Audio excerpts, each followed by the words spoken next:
Yes, everybody, we're back. Welcome, hello, welcome to my garage on this Friday evening. I hope everybody is well. And my name is Mark. For those of you who don't know me, I'm in the UK. I do fireworks. I do them professionally. I do them as a hobby. And my channel is family friendly. We talk about fireworks. We talk about the safe and responsible use of fireworks. There's a whole load of content on my channel, firework reviews, live streams, all kinds of good stuff there. So if you're interested in fireworks, then why not check out my channel and consider subscribing as well, why not? We've got loads of content coming up over the next few months as we approach Bonfire Night, which I'm very excited about. And we're going to say hello to a few people as well in the chat as we go along this evening as well. So what's this stream about? If you saw the thumbnail, it kind of gives you some idea. I want to pose the question, is the UK firework industry in crisis right at the moment? I think it is. It's been a really tough, challenging few months, year in fact, for the industry. And we're going to talk about that a little bit on this stream.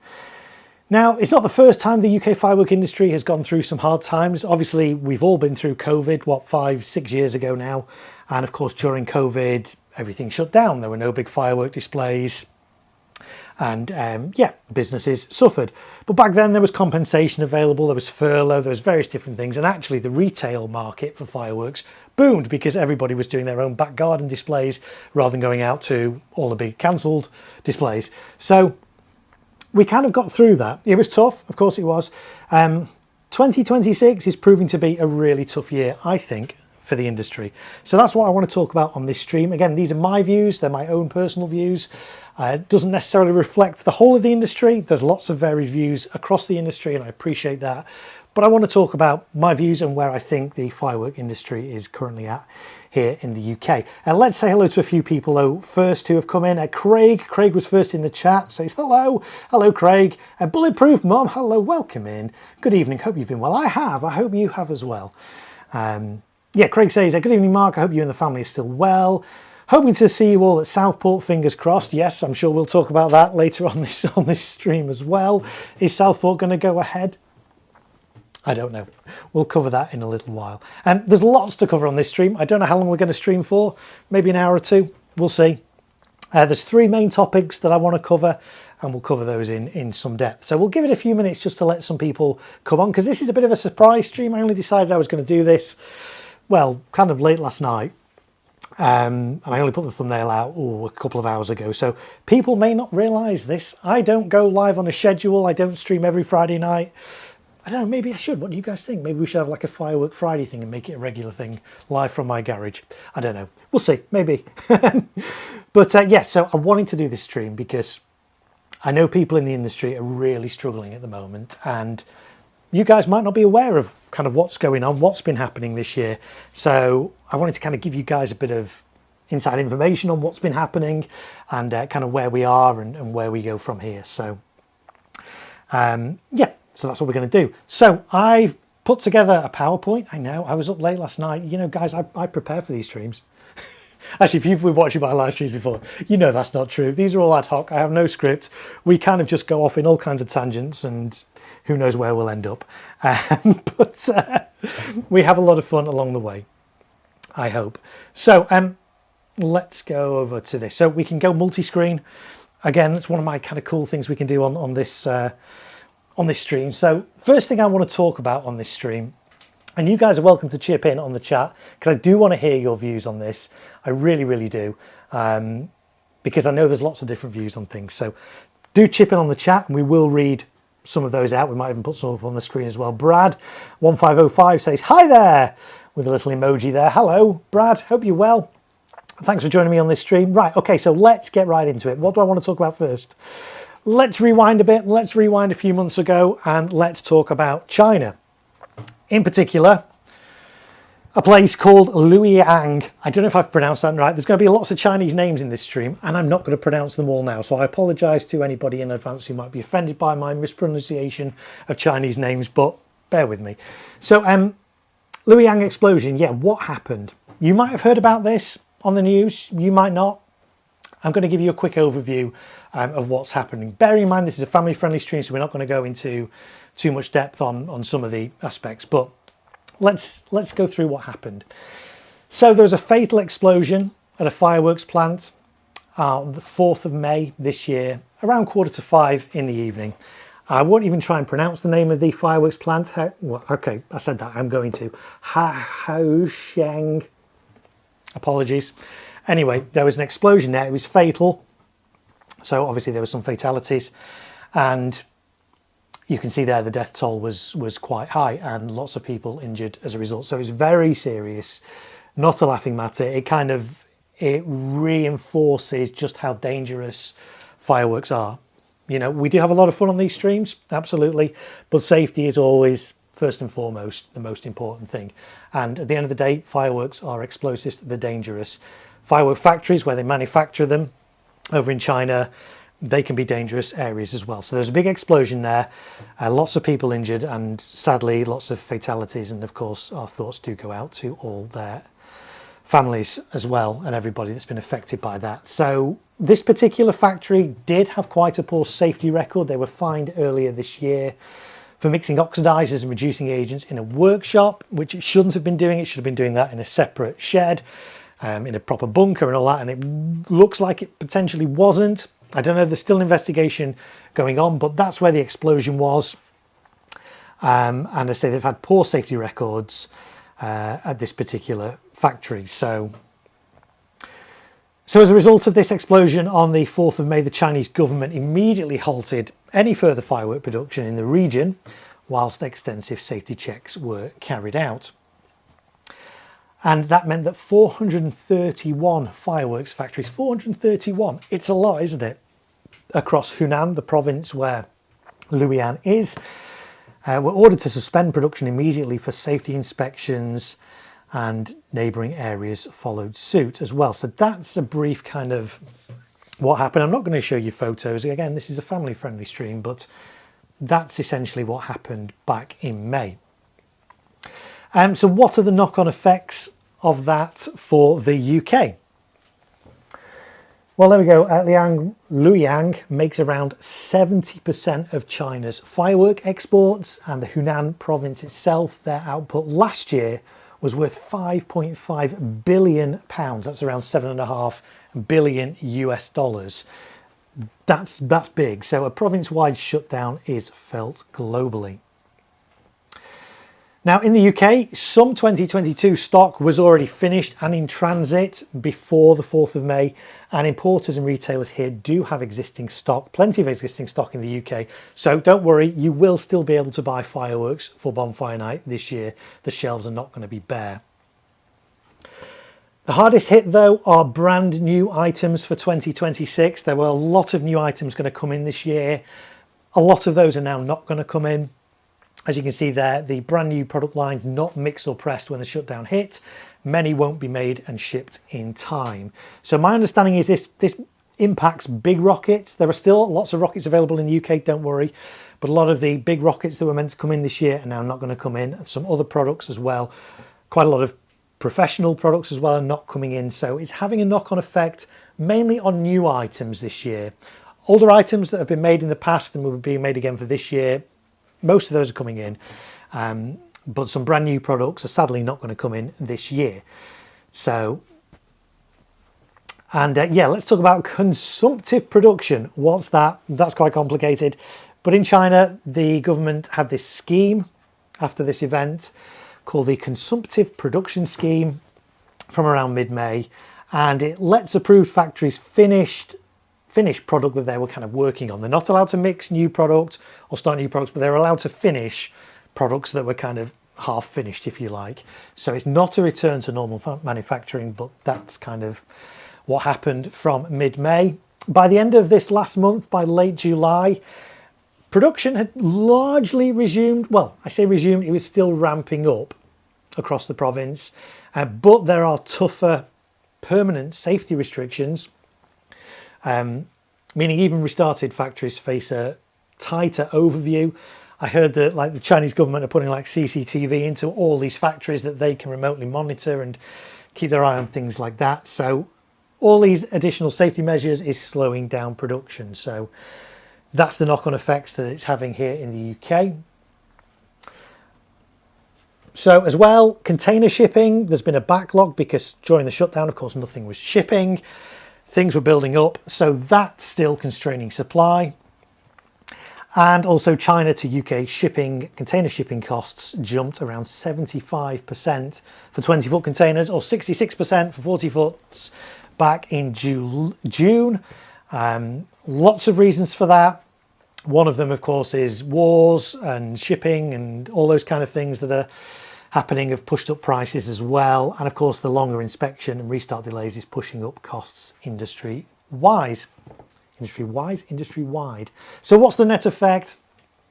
The net effect is established fireworks ranges should be available this year as normal. Many new items though for 2026 are largely off the table. The trade advice from a number of different importers is to order early, especially for headline or showstopper items. And we can expect future price rises, which is never good, but it's kind of inevitable with everything that's happening. I believe Rikeo has already put their prices up like 5%. So we might not see that this year too much, but next year, you know, there will come a point where retailers can't just not pass on the savings, the costs to end users, to consumers. So expect some future price rises as well. So that's the first thing that kind of knocked the firework industry here in the UK a few months ago, and is still having that knock-on effect here as we speak. So let's say hello as well to Mr. Potato AIM8. Good evening, first live managed to watch. Well, welcome in. Thank you for joining me live on this stream tonight. So that's the first thing I wanted to talk about. The explosion in China. It's highlighted just how dangerous firework manufacturing is. We don't actually have any firework manufacturing in the UK anymore. We still make some specialist pyrotechnics, but fireworks, all the ones we have pretty much are made in China. There are some European ones that we import as well, but predominantly all the fireworks that you fire, bonfire night, New Year's Eve, most of those will come from China. So it's highlighted just how reliant we are on China and the shipping and all those kind of things. It's highlighted safety. And yeah, so that's kind of knocked the industry. The industry, though, you know, does recover from these things. The benefit of this is it will improve safety overall in the long term, but of course it might increase prices, which is inevitable, but not what everybody wants. But there we go. So that's the first thing I wanted to talk about on this stream. The next thing I wanted to talk about is, well, the easiest way for me to show you will be to show you this. Let's go to this. Oh, and let's press this button. Who recognises that? Yeah. So a week ago, in fact, yeah, exactly a week ago. In fact, just over a week ago, about an hour or so ago, this time last week, everybody's phone in the UK flashed up with this message. A severe alert issued by the UK government. There is a very high risk of wildfires nationally. Residents, landowners and visitors should not undertake any activity that could start a fire, including disposable barbecues, fire pits, garden incinerators or fireworks. Even a very small flame can rapidly develop into a major wildfire, placing lives, homes, businesses and emergency responders at risk. Follow official updates and report signs of fire immediately by calling 999. Search gov.uk/alerts for more information. So that was sent out to everybody's phones. Even if your phone was on silent, you got this, excuse me, this emergency notification just over a week ago. I was actually at Chester Zoo. I just got on the boat ride with my daughter, just left the dock, and I know this boat ride is like a 10-15 minute thing, and my phone went off and I'm thinking, oh dear, the world is ending. I'm stuck on a boat with my daughter. My wife's somewhere else in the park. What are we going to do? I looked at it and I was a bit baffled at first. I got a little bit more baffled as well when this happened. And I got the same thing in Welsh. I don't speak Welsh, but yeah, that confused me. And then I got the other message again in English. So I got it 3 times. I know some people got it once, some people got it twice. So what is the government's emergency alert system? Let's have a little look at that. The website says, here we go, about emergency alerts. Emergency alerts is a UK government system that provides warning and advice in life-threatening emergencies. So the intended use of this is, for example, if nuclear war broke out, if there's a terrorist attack, a marauding person with a knife in a shopping centre, wildfire is literally about to encroach on your doorstep, there's a flood on its way, you know, all those kind of things. But at the end of the day, it's for imminent life-threatening emergencies. So that's what the system should be used for. I don't think it was used for that. And that's why we need to look at a couple of things. We need to look at risk communication and emergency warning. So the government's emergency warning system is for emergency warnings. But what was sent was a risk communication. Now, what's the difference? Okay, risk communication, it builds understanding, it explains a hazard, gives people time to think and asks them to adopt a precaution over hours or days. That was the message that was sent. How is that different from an emergency warning? Emergency warning does something narrower and more urgent. It interrupts whatever someone is doing and tells them the shortest possible path, what to do right now. Okay? The message that was sent, it was a risk communication, wasn't it? It wasn't an emergency warning. It's not, you must do this immediately, right now, your life is in danger right now. Don't get me wrong, the wildfires have been brutal. And for those of you who are not in the UK, you might not be aware of this. We have had, over the past few months, I think 5 heat waves where the temperature has been very high, very little rain for a good few months. The grass everywhere across the whole country has been very dry, tinder dry, and there have been a number of wildfires. So I'm not saying the government shouldn't have communicated this, because, you know, it's a good communication. I'm saying I don't think they should have used the emergency alert system for this, because it's not an emergency, life-threatening, you must do something right now to save yourself kind of alert. All it says is there's a very high risk of wildfires nationally. Residents, landowners and visitors should not undertake any activity which could start a fire, including disposable barbecues, fire pits, garden incinerators or fireworks. Even a small flame can rapidly develop into a major wildfire, placing lives, homes, businesses and emergency responders at risk. Follow official updates and report signs of fire immediately by calling 999, search gov.uk/alerts for more information. So what was wrong with this message? Here's my take on it. There was no time limit on it. This alert didn't say when the advice ends, or indeed when it will be next reviewed. So you should not set off fireworks. Well, until when? Tonight? Next weekend? In a month's time? Bonfire night? When? There was no time limit on this emergency warning. The second issue with this is nationally versus the actual send area. The message says the risk is nationally very high. And yet this alert was only sent to England and Wales. Nationally includes Scotland and Northern Ireland as well. So they're not the same claim. And so people are asking the question, does this apply to where I am? You know, this was sent out, this is a nationally emergency. I don't think it is nationally. Yes, send it to me if there's a wildfire approaching on my house or my current location and there's a risk of being trapped or damage to property or life, or absolutely. If I'm not in a high-risk area, if I'm in a area where there's no hosepipe ban, there's not a massive risk of wildfire, you know, that alert scares people.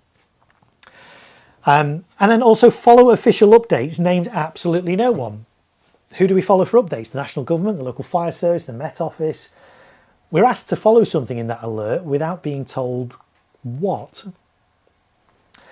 Jaden Phillips 89 in the chat says they should have just put it on the news, not a phone alert. I agree, because it wasn't a life-threatening, imminent, you must do something about this now or you're going to die. It was just a warning, a risk warning. Don't have barbecues outside, don't allow fireworks, don't do this, that and the other. So yes, I agree with you on that, Jaden. And so on this thing of like, when does this alert actually end? Is it still in effect? We're a week in now. Is that alert still in effect? Should we not be letting off fireworks or having barbecues? I don't know. Are the government going to send out another emergency alert to say, hey guys, you can do your fireworks again now? No, of course they're not. Brad1505 says, I live in the northeast of England and it's way cooler where I am. The risk of wildfire was so minimum, if at all. Yes, absolutely.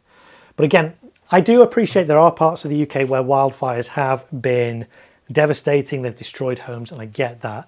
I'm not saying this alert shouldn't have been sent out to anyone. I'm just questioning whether this alert should have been sent out in the manner it was to everybody in the whole of England and Wales. So Dale Allawake says hi. Brad, Newcastle here. Okay, great. So yeah, is this alert still in effect? That's the question. Do you guys know the answer to that? Are we still meant to be following this alert a week on? Well, if you go onto that website, gov.uk/alerts, right now it shows this, current alerts. There are no current alerts.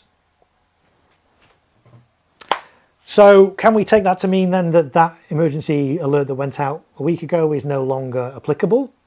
I don't know. This website has actually been showing this for a number of days. You can go on to past alerts, and this does still list the alerts that it sent out a week ago. But under current alerts, it's saying there aren't any current alerts. So do we now disregard that? Can we do barbecues again? Can we do fireworks again? I don't know. If you go off the information here, down here, there are no current alerts. I don't know. I'm not telling you guys what to do. I'm just saying this is what's currently right now live on the government alert website, saying there are no current alerts. But I think the damage has already been done. Regardless of whether this alert is still in effect or not, the fact that it mentioned the word fireworks was ambiguous. I don't think it needed to mention that.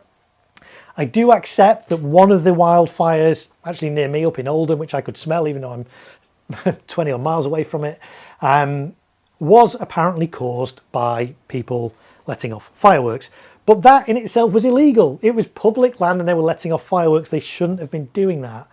We need to distinguish between like illegal and illegal use of fireworks and responsible and irresponsible use of fireworks. It is illegal to set off fireworks in a public place. Okay, so if you're going to Moreland and you're letting off fireworks, yeah, they might cause a wildfire. You shouldn't have been doing that. It's illegal.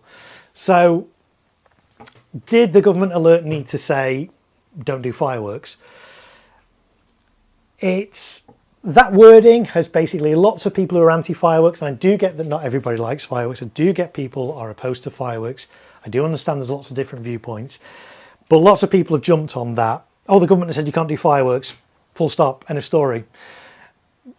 And that's not the case. You can still do fireworks. Professional companies can still do fireworks. Professional display companies risk assess them to the max. I do a lot of risk assessments for professional displays. They run into dozens of pages and they cover all kinds of eventualities, including wildfires and things like that. And there's lots of mitigations that we can put in place to do that. But because the government sent out alerts saying, hey, you shouldn't be doing fireworks, that kind of public opinion gets behind that and like, oh, well, nobody should be doing fireworks. We need to cancel that event, don't have fireworks at that event, don't do this, don't do that. If you're having a wedding and want fireworks, no, you can't do that, you can't do this.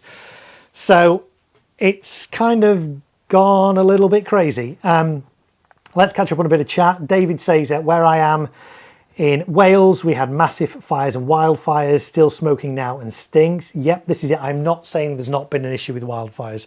Of course there has. But it's a common sense approach. It didn't need an emergency alert. Your life is in danger right now if your life wasn't in danger right now. So Dale says, I collect fireworks, especially selection boxes. Hope they're worth something in 40 years' time. Mr. Potato, AIM8, people don't care around where I am. The fact after this communication people set off fireworks about an hour later doesn't help. And that's another point as well. If the government, because not everyone's behind the government, if the government's send out something saying don't do this, you are going to get people that are automatically going to do it. It's going to encourage them to do it, to rebel against the government. So again, should they have said don't do fireworks? Because then people are going out in the street and letting off fireworks. So it doesn't help. I mean, if you follow my channel, you'll know for the past several years, around this time of year, new fireworks come in, I go out, I film them, I fire them, I do reviews, I get footage out. You'll notice I've not been able to do a lot of that.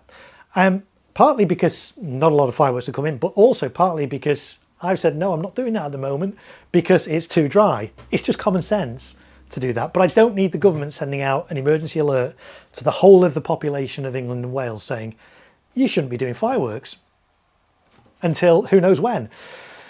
So, yeah, but the knock-on effect of that is that lots of displays, professional displays, competitions have since been cancelled. Anthony Perkins, hello Anthony. Such restrictions will not solve anything. In fact, it will lead to a healthy black market in dangerous, lethally powerful, deadly imports and will not stop anything. We'll come on to that in a little while. But this impact of the government alert, it's affected the entire industry. It really has. It's done a lot of damage and it's not good. You might have heard of an event called Firework Champions. It's run by MLE. They do 7 of these competition displays. The public vote for their favourite one. They happen at 7 different like stately homes and castles and things around the UK. Earlier on, they postponed the Arley Hall one. Arley Hall was meant to start at the start of this month. So before the government alert came out, and it was too dry, and they postponed it until later in September.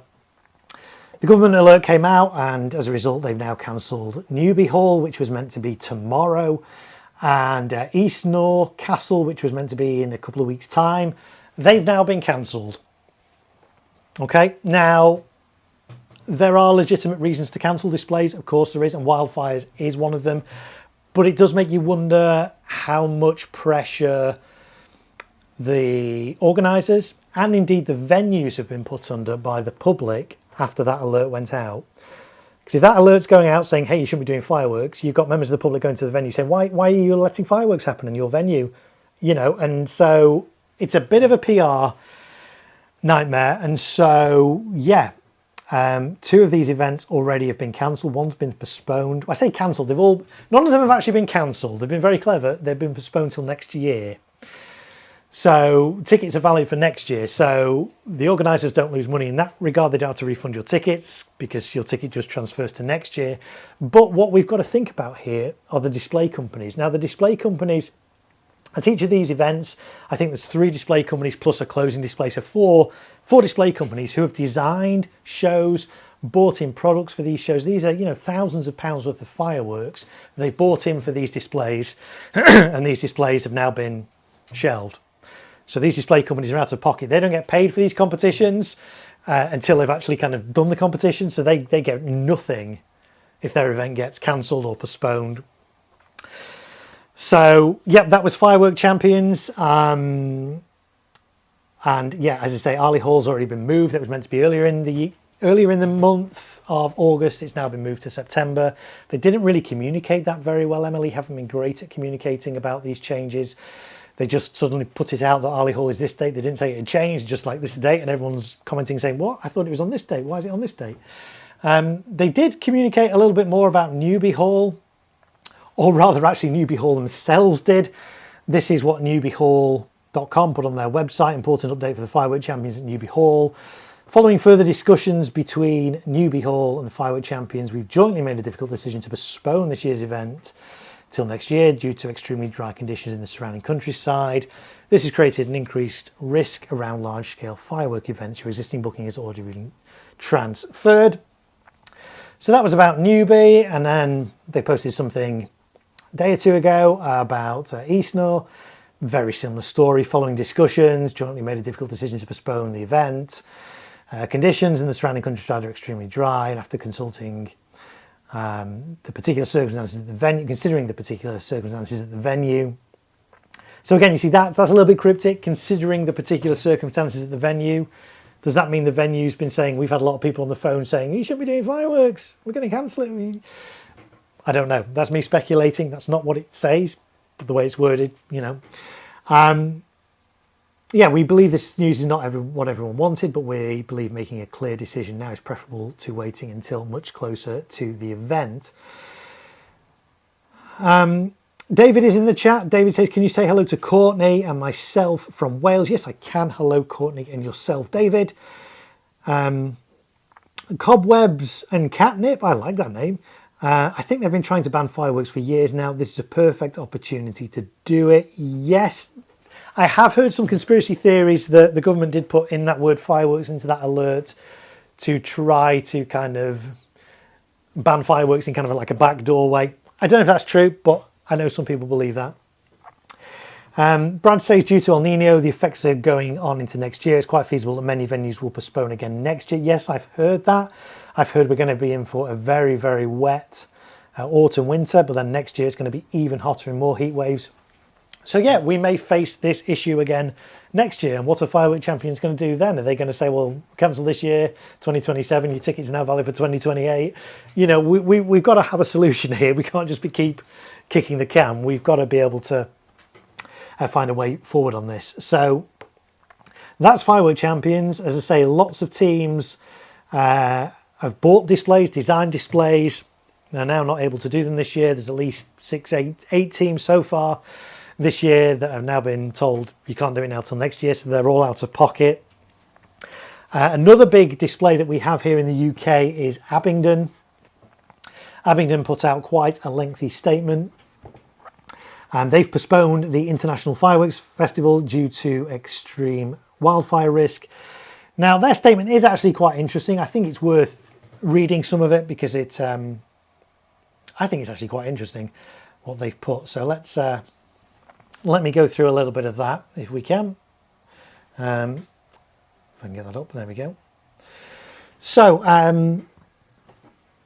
it's with enormous disappointment that we confirm the postponement of Abingdon International Fireworks due to the current extreme fire risk. But they say we'd also like to make one point very clear. The decision had already been made before recent comments from local councillors and subsequent local media coverage. And this goes back to what I was saying about that alert from the government. It's now given people who don't like fireworks an excuse, a reason, a sort of a validation to be able to put pressure on MPs, councillors, venues, competition organisers, display organisers, event organisers to say you shouldn't be doing fireworks. So Abingdon make it very clear that they made this decision before comments from local councillors and subsequent local media coverage. We deliberately did not announce the decision publicly because we have a responsibility to communicate with as many stakeholders, participants, contractors and suppliers involved in delivering the event of this scale before they learn about it through social media. Totally agree. We are experienced professional event organisers and pyrotechnicians. We are perfectly capable of making responsible decisions on matters of public safety without pressure tactics from individuals who are opposed to the event. And that's what we're seeing across the industry as a result of that government communication, primarily. An enormous amount of work has gone into this year's festival. This includes not only the design, manufacture, preparation of some truly incredible firework displays, but months of event planning, risk assessment and countless meetings specifically addressing fire safety and the changing conditions. We had developed an extensive mitigation plan involving 4 dedicated fire appliances, around 30 trained fire personnel, harrowing of the firing and fallout areas, substantial fire breaks, careful product selection, extensive proactive and reactive fire watches. However, mitigation reduces the risk, it cannot eliminate it. Last week, the conditions reached the predetermined trigger point within our planning, at which postponement became the responsible course of action. While some rain is now forecast, the amount currently expected is not sufficient to reverse the prolonged dry conditions or reduce the extreme fire risk to a level at which we believe the event could responsibly proceed. So yeah, that's basically saying they made this decision before all this kicked off, but they don't want it to come across that they've been pressured into making this decision. So I understand that, I do get that. Let me just move this so I can see. What else did they say? Let me show you this. This they posted. So they posted that early in the morning on August the 16th. Later in the afternoon, they posted an update. Quick note about this page. This is their Facebook page. This is the official page of the Abingdon International Fireworks Festival. It exists to promote our event, provide information to our customers and keep the local community informed. And that's absolutely what their page is. I totally support that. It's not a democracy, nor is it a forum for anti-firework campaigning or arguments about our business. If you post negatively about fireworks, our event, to our business, simply to criticise, provoke or campaign against us, your comments will be deleted and you'll be banned from the page. We understand that some people follow this page so they can try and stay informed about dates and timings and make whatever arrangements they feel necessary for sensitive animals. You're very welcome to do that. In fact, one of the reasons we communicate publicly is to give people plenty of notice. But please keep anti-firework opinions and campaigning off the page. They're neither requested or welcome here. There are plenty of places online to debate fireworks. Our event page isn't one of them. So yeah, Abingdon, they cancelled their event. They're saying, and I have no reason to doubt them, that they made that decision prior to all this kicking off, the government alert and the subsequent sort of backlash. But nonetheless, they've had pressure and backlash from people to cancel this event because of this government alert. So yeah, that's that. There's also been a whole host of news stories about events being cancelled, primarily as a result of public pressure, as a result of that alert from the government. Let's have a look at one. Here's one from BBC News. Fireworks displays in Poole and Bournemouth have been cancelled because of ongoing wildfire risks and the strain on emergency services. The council said while fireworks set off from the sea, all it takes is one stray spark to start a fire. That's not a risk we're willing to take in these conditions. The council said some people will be disappointed, but most residents felt cancelling the displays was the right thing to do. So these are fireworks that are launched over water. They're not near the land. By a professional firework display company who would have risk assessed this, put additional mitigations in. But public pressure, councils bow to public pressure. And it says right there, doesn't it? Most residents felt that cancelling displays was the right thing to do. So that's that one. Another example here. This is in Cromer. Seaside Carnival fireworks show has been pulled due to the latest government fire risk restrictions, but their show will still go ahead. North Norfolk Cromer Carnival decided Thursday's pyrotechnic display could not be held safely. So there we go. Another one, airshow fireworks axed after wildfire warning. Firework display in East Sussex has been cancelled following the government's severe alert for wildfires. And even over in Jersey as well, Jersey Battle of Flowers Moonlight Parade will not end with fireworks show this year as organised confirmed. And I say a lot of these decisions have been made since, well, in the past week. You'll see the date on all of these. They're all in the past week, ever since the government sent that alert. If the government had sent that alert several weeks ago, because these heat waves are not a new thing. We've been having these heat waves for weeks.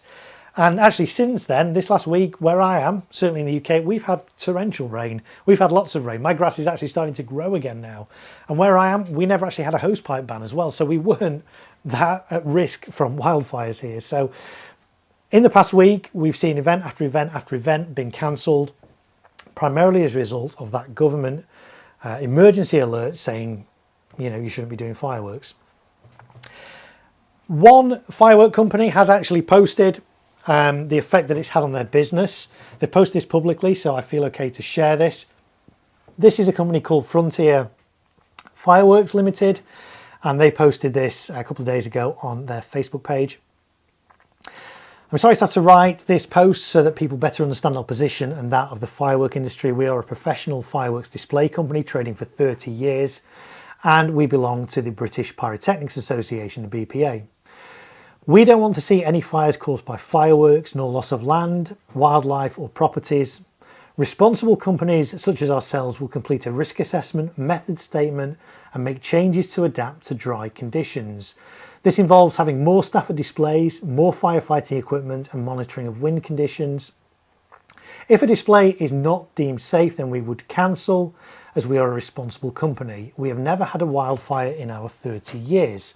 Our venues and event organisers have already felt immense pressure to cancel from social media abuse from people with little or no knowledge about how much has gone on behind the scenes. So again, this goes back to what I'm saying. Government put out an emergency alert saying don't do fireworks. Everybody jumps on social media contacting venues and event organisers and saying you shouldn't be doing fireworks, you shouldn't be doing fireworks. I don't think that's what the government thing was about. The government was about people, individuals, setting off fireworks in wildfire areas, which you shouldn't be doing anyway. I don't think that alert was aimed at professional display companies who do risk assess to the hilt, believe me, to make events as safe as we possibly can. But the public haven't made that distinction. It just says fireworks. Therefore, all fireworks, blanket ban on fireworks effectively in the UK.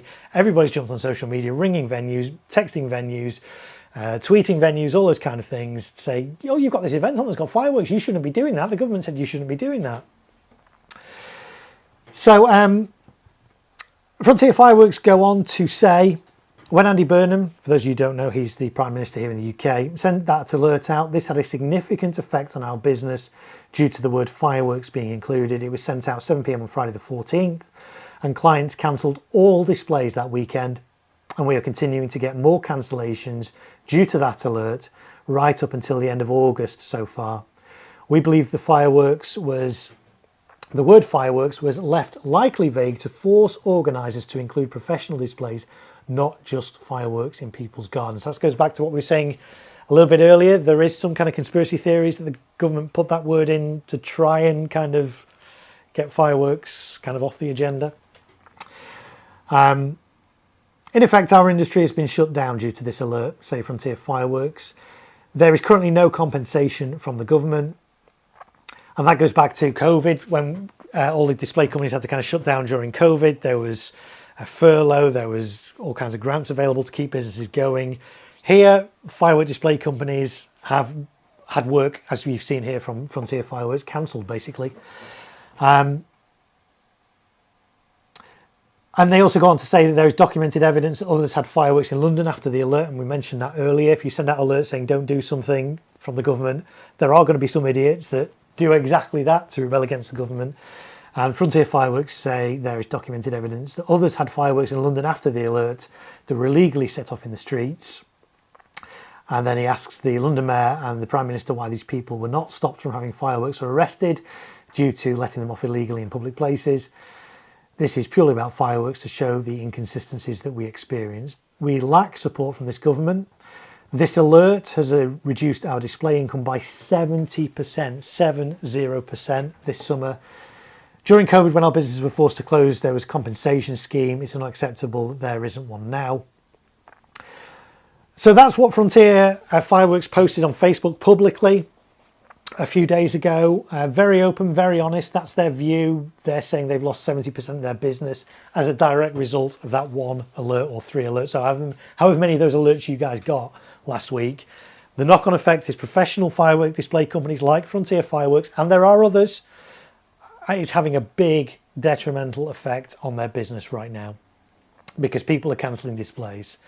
As you can imagine, there were lots of comments and responses to Frontier Fireworks post on that. One of them, lots of people were saying, well, why don't you just get business continuity insurance to protect you against things like this? What Frontier Fireworks said in response to that, events should have insurance, but we are a supplier to an event, and so it's not as simple as just getting cover. We've spoken to our insurers and they've explained how it is incredibly difficult to get cover for this type of issue. It's so complicated that most insurers won't offer it, and if they do, it'd be prohibitively expensive. Business interruption insurance does not cover this particular situation, and you know they're right. Frontier Fireworks are right. Business interruption insurance is if you've got an office and your office burns down and you can't physically do your work. If you're a supplier to an event and that event gets cancelled, you know your business isn't directly affected because your place of work isn't directly affected. You know your building hasn't burnt down, kind of thing. So. I get their point. One other point that they did make, obviously they got lots of feedback on their Facebook post, and I thought this little comment was interesting. Fireworks are not the problem, people are. If there was stronger enforcement on the selling and use of fireworks, then great. The misuse of fireworks comes from illegally selling fireworks, using fireworks after 11 p.m. and illegally using them in public places. And I agree with them on that. They're certainly not wrong. So we've had a look at what happened to the competitions. We've had a look at what's happening to display companies. Some have gone even further. Standard Fireworks, you might have heard of them. They are a brand that have been around for years here in the UK, and they sell fireworks as well. To add fuel to the fire as a result of that alert, they didn't tweet, they put this out on Instagram. Please note, online sales of fireworks are temporarily paused due to hot weather. We'll be back soon. Due to the ongoing warm and dry weather, we've made a decision to temporarily suspend online sale of fireworks. Fire risk increases significantly in these conditions and safety is always our top priority. We'll open sales as soon as the weather settles. Thank you for your patience and understanding. Again, I think they've done that because the public pressure. The government alerts that were sent out didn't say anything about fireworks should stop being sold. He said, don't use fireworks. That's very different. I don't personally feel there's an issue with fireworks still being sold. Lots of people who do displays, semi-professional displays, if they're doing big displays for their club or school or whatever in November, this is the time of year that they will start getting their orders in, start buying fireworks. So I don't think there's anything wrong with buying fireworks right now, even if you're not going to use them for a few months. So I think this is a bit of an overreaction here from Standard Fireworks. I haven't seen any other retailers do this yet. There are other retailers that are still selling fireworks as normal. Reputable, responsible retailers, I'm sure if you walk in tomorrow and buy fireworks, they will remind you that, you know, there is a wildfire risk at the moment in some areas. Where are you going to use these? Just be careful. You know, all those kind of things. Good advice. But I don't see there's anything wrong with that. Sell fireworks, but give people advice. Okay. The government have not said it's illegal to sell fireworks. So I think Standard Fireworks have gone kind of tried to appease lots of anti-firework people by saying, hey, we're not going to sell fireworks at the moment. Let's see, I catch up on a chat. Skunk Mantra Techno Skunk says, first time to the channel, seeing the live stream. I used to buy sandling fireworks on the website, but last 3 years I've not sad times. And now the cat category loudness down to cat 2. Yes, we'll talk a little bit about cat 2, cat 3 and loudness in a little while. So that's what's been happening, folks, over the past... Well, really over the past week. Now, yes, I know the heat wave and the wildfires have been going on for weeks, if not a month or more now. But really in the last week, since the government put out that alert saying don't use fireworks, it has decimated the firework industry. It really has at the moment. And because there's no official end to that warning, when is that you can't use fireworks up until? Can we use fireworks by bonfire night? If the government don't issue some guidance, then I can see us getting to bonfire night, November the 5th, and people doing displays and the public complaining, oh, the government said you can't do displays because of wildfires. And like, well, yeah, but that was X number of months ago. So the government need to kind of say, okay, guys, you can do fireworks again. The wildfire threat has passed. If you're in this area, it's now safe to do fireworks as long as you do them safely, responsible, and legally. But as I say, I don't know whether the alerts ended. If you go off the government website, the current alerts, there are no current alerts. So one train of argument, one train of thought could be, because the government website right now says there are no active alerts, there are no current alerts, the one that was sent last week is gone by the wayside. So you can now buy fireworks. Well, you could buy fireworks before, but Standard Fireworks, there's no reason for you to not be selling them anymore right now. You can start selling them again. So yeah, that's where we are in that. So yeah, the government says right now there are no current alerts. I also want to show you something else. This is the Met Office, the Meteorological Office. They provide forecasts for the government, for media and stuff in the UK. They are the main source of weather forecasts here in the UK. The Met Office produced something called a Fire Severity Index, FSI. You can see the URL to it at the bottom of the screen there. It's down here somewhere there. It's a very, very long one, but it's metoffice.gov.uk/services/government/environment. It's there. If you want to go back, you can pause this stream, rewind it, and find it for yourself. What is it? What is the Met Office's Fire Severity Index? It's an assessment of how severe a fire could become if one were to start. It's not an assessment of the risk of wildfires occurring, but it's an assessment of how severe a fire could become if one were to start. And they provide detailed maps. They're provided for the whole of England and Wales. You can zoom in and see your postcode, your exact area. And the index values are from 1 to 5, which represent an increasing degree of fire severity. So FSI level 1 is low fire severity. Then we've got moderate, high, very high, and exceptional. So what is the FSI used for?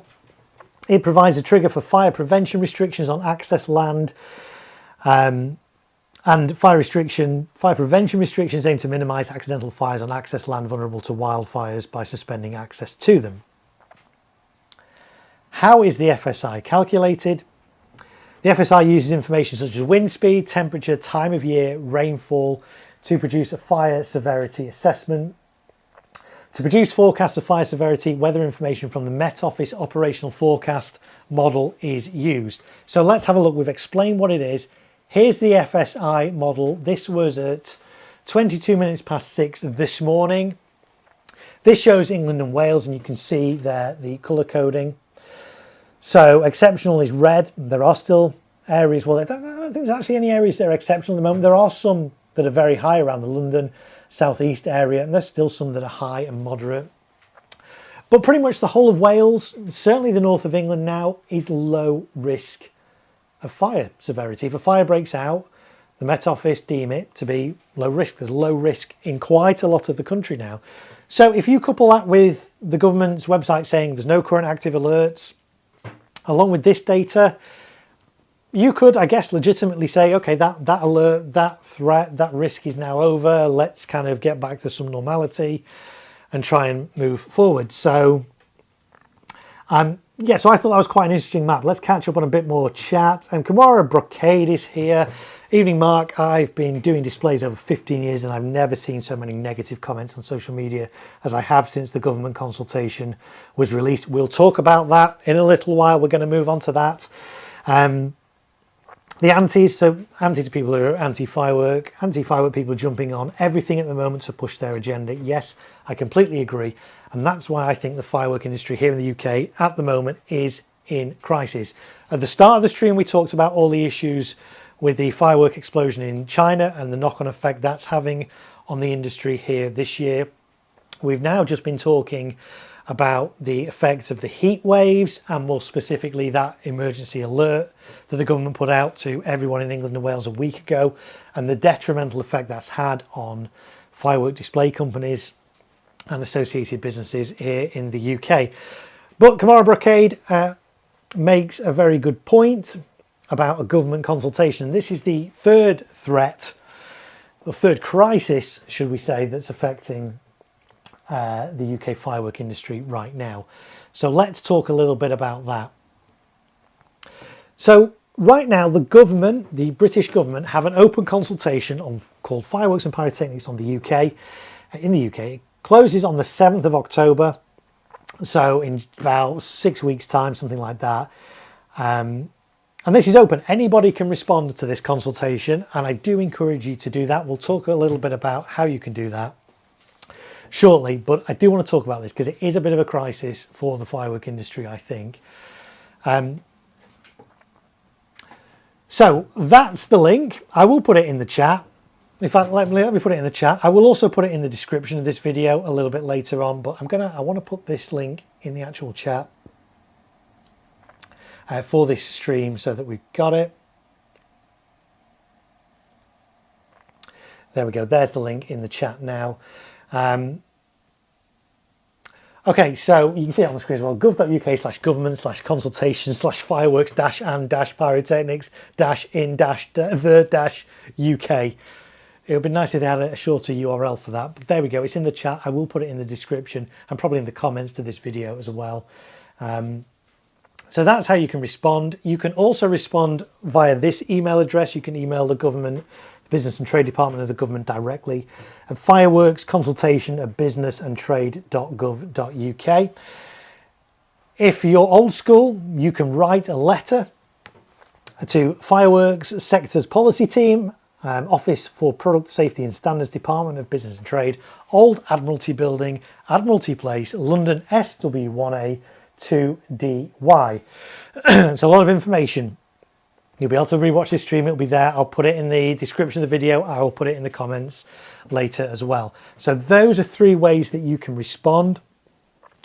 Brad says, this is such a massive moment in the history of our industry. I believe if not enough fireworks fanatics sign this, we lose pyro and potentially forever too. Yes, absolutely. We cannot understate how significant this particular consultation is. And I do hope everybody watching this will take a couple of minutes to complete this. We'll go through it in a little while. I'm not going to tell you what to put. I want you guys to put what you want. But we're going to go through the questions, see how they're worded and see what they're kind of getting at. And we'll talk about them. There is another way you can do this. And this is through a website called saferfireworks.uk. They provide guidance on how to complete this form. They can fill in this form for you, and then you can just send it as an email. So that's another way to do it. If you don't want to do it through the government website, you can do it through saferfireworks.co.uk, and that's probably an easier URL to remember. That website is produced by the British Fireworks Association. Who are the British Fireworks Association, if you've never heard of them? So the BFA represents and guides the majority of the UK's manufacturers, importers of consumer fireworks, and they insist that all members adhere to a strict code of conduct consistent with their motto, which is safety, quality and reliability. BFA works with government, local authorities, the fire service, industry leaders, trading standards, health and safety executive and numerous charities and other stakeholders to help advise on keeping the use of fireworks in the UK safe. And here are their priorities. The BFA's priorities are promoting the safe and sensible use of fireworks that are manufactured and tested to the highest standards. They actively supporting the strong laws already in place, controlling the sale and use of fireworks, including encouraging an increase in police involvement. They make recommendations to the government decision makers to help ensure that changes in the law do not create a black market for fireworks or opportunities for rogue traders. The priorities include promoting the responsible enjoyment of fireworks and actively opposing the antisocial and misuse of fireworks, and supporting steps to increase the penalties associated with fireworks misuse. So that's, if you've never heard of the British Fireworks Association, that's what they're about. They're the ones that have done this saferfireworks.co.uk website. Here's the associated post they put on Facebook on August the 13th, so a few days ago. Keep fireworks safe, legal and responsibly enjoyed. Fireworks bring over 20 million people across the UK together every year to mark cherished moments, from bonfire nights and New Year's Eve to Diwali, weddings and community celebrations. The UK's legal fireworks sector is already strictly regulated by more than 12 different safety laws, supporting over 4,000 jobs and generating £48.6 million for the UK Treasury. It's quite a big industry. We fully understand the genuine concerns around noise and animal welfare, but penalising responsible families and legitimate businesses isn't the solution. Rather than imposing extra restrictions on law-abiding users, we need better enforcement of existing laws to crack down on illegal sales and antisocial behaviour. And I completely agree with that. That's something that Frontier Fireworks, if you watched a little bit earlier, that's what they were, one of the points they were making in their posts as well, about how their business has been affected. And there's the website there, saferfireworks.co.uk. Let's go back to the actual consultation itself. When you go to the government's website, this is what you see. This is the introduction. Let me read out the intro to you. Fireworks are enjoyed by many for celebrations and cultural events. However, their use has become a growing concern, as seen from public complaints, parliamentary debates and petitions calling for stronger controls due to the negative impacts on neighbourhood safety, vulnerable people and animals. This consultation explores these issues in support of the UK government's Safer Streets mission to tackle antisocial behaviour. The goal is to find an approach that preserves the enjoyment of fireworks for celebrations while preventing harm and distress to others. So why are they consulting? And these are the main points they're consulting on. They're seeking people's views, so your views, guys. They want your views on proposals to restrict the availability of noisier fireworks to the general public, with louder products only available to professional users. Add products deemed to be carrying unacceptable risks to the list of existing banned products set out in the pyrotechnic safety articles, and we'll talk about that in a minute. And review the regulations for fireworks and pyrotechnic products currently classified as lower risk to better reflect the different levels of risk they propose. So that's the introduction blurb. If you go to the government website on this, that's what there is. And then there's a link to complete the form. So I want to show you the different questions in that form so you guys can make some informed decisions. I don't want to tell you what to write. I will give you my view. This is just my view. I'm not saying your view is exactly the same. It might not be.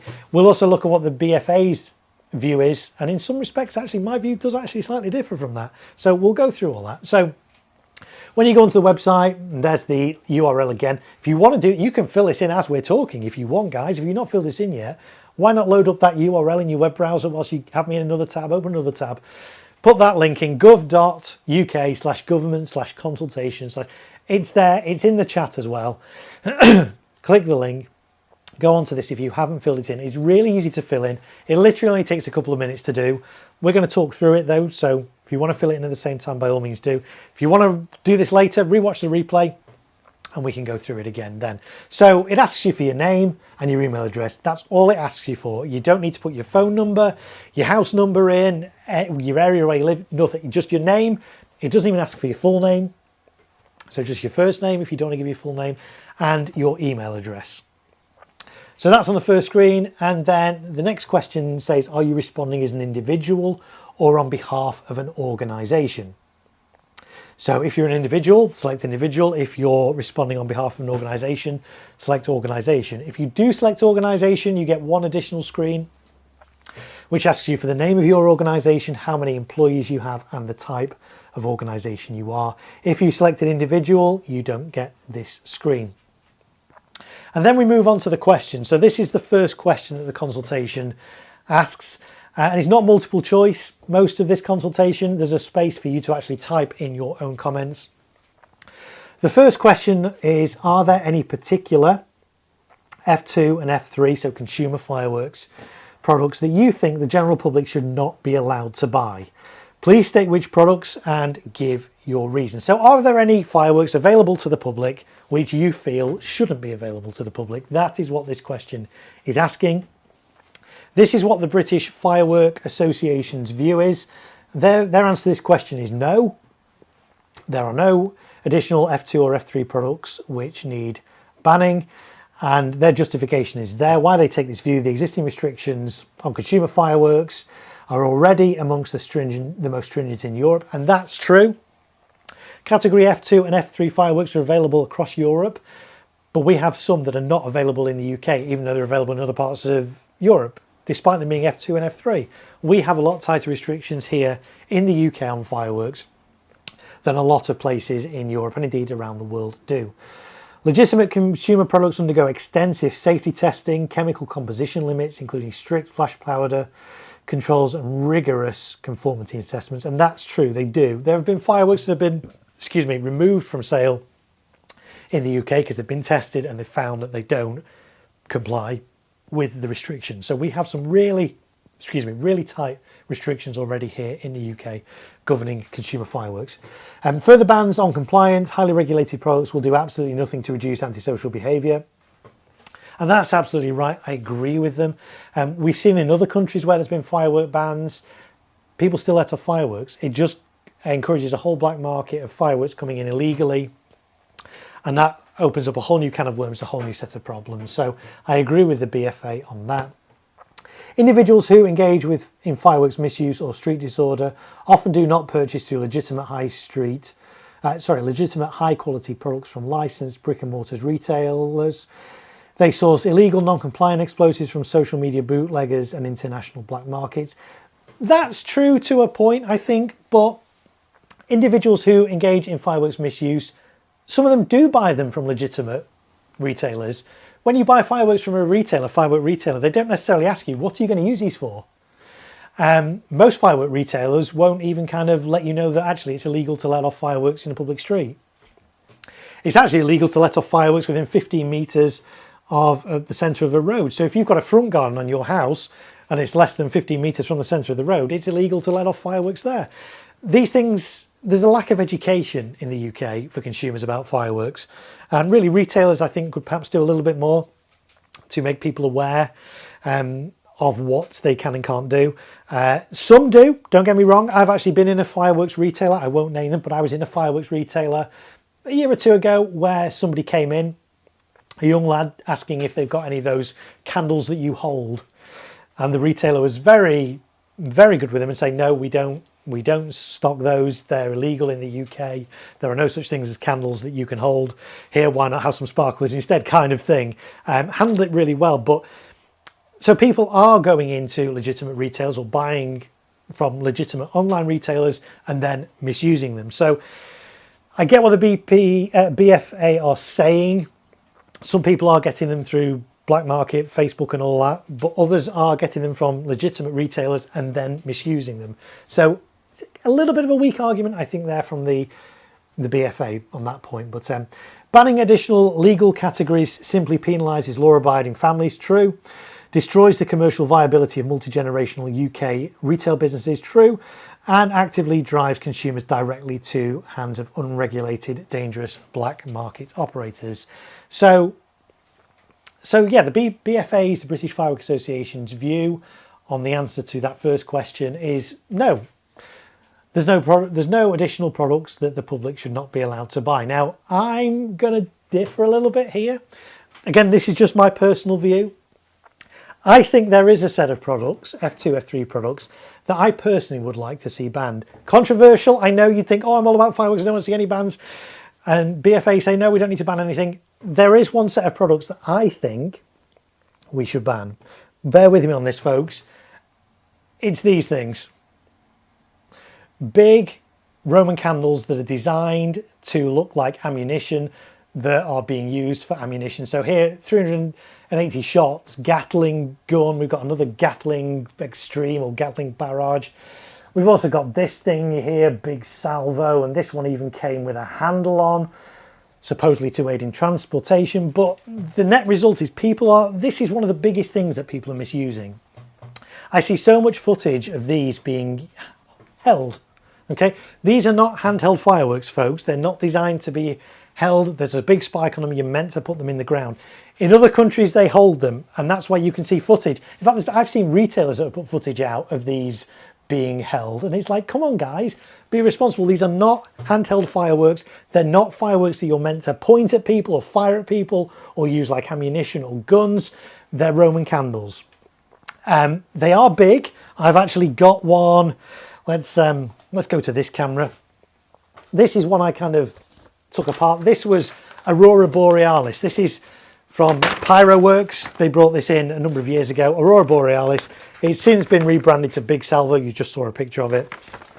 We took the label off. We stripped this down in one of my live streams to just look at what was actually inside it, because there's a completely different label underneath.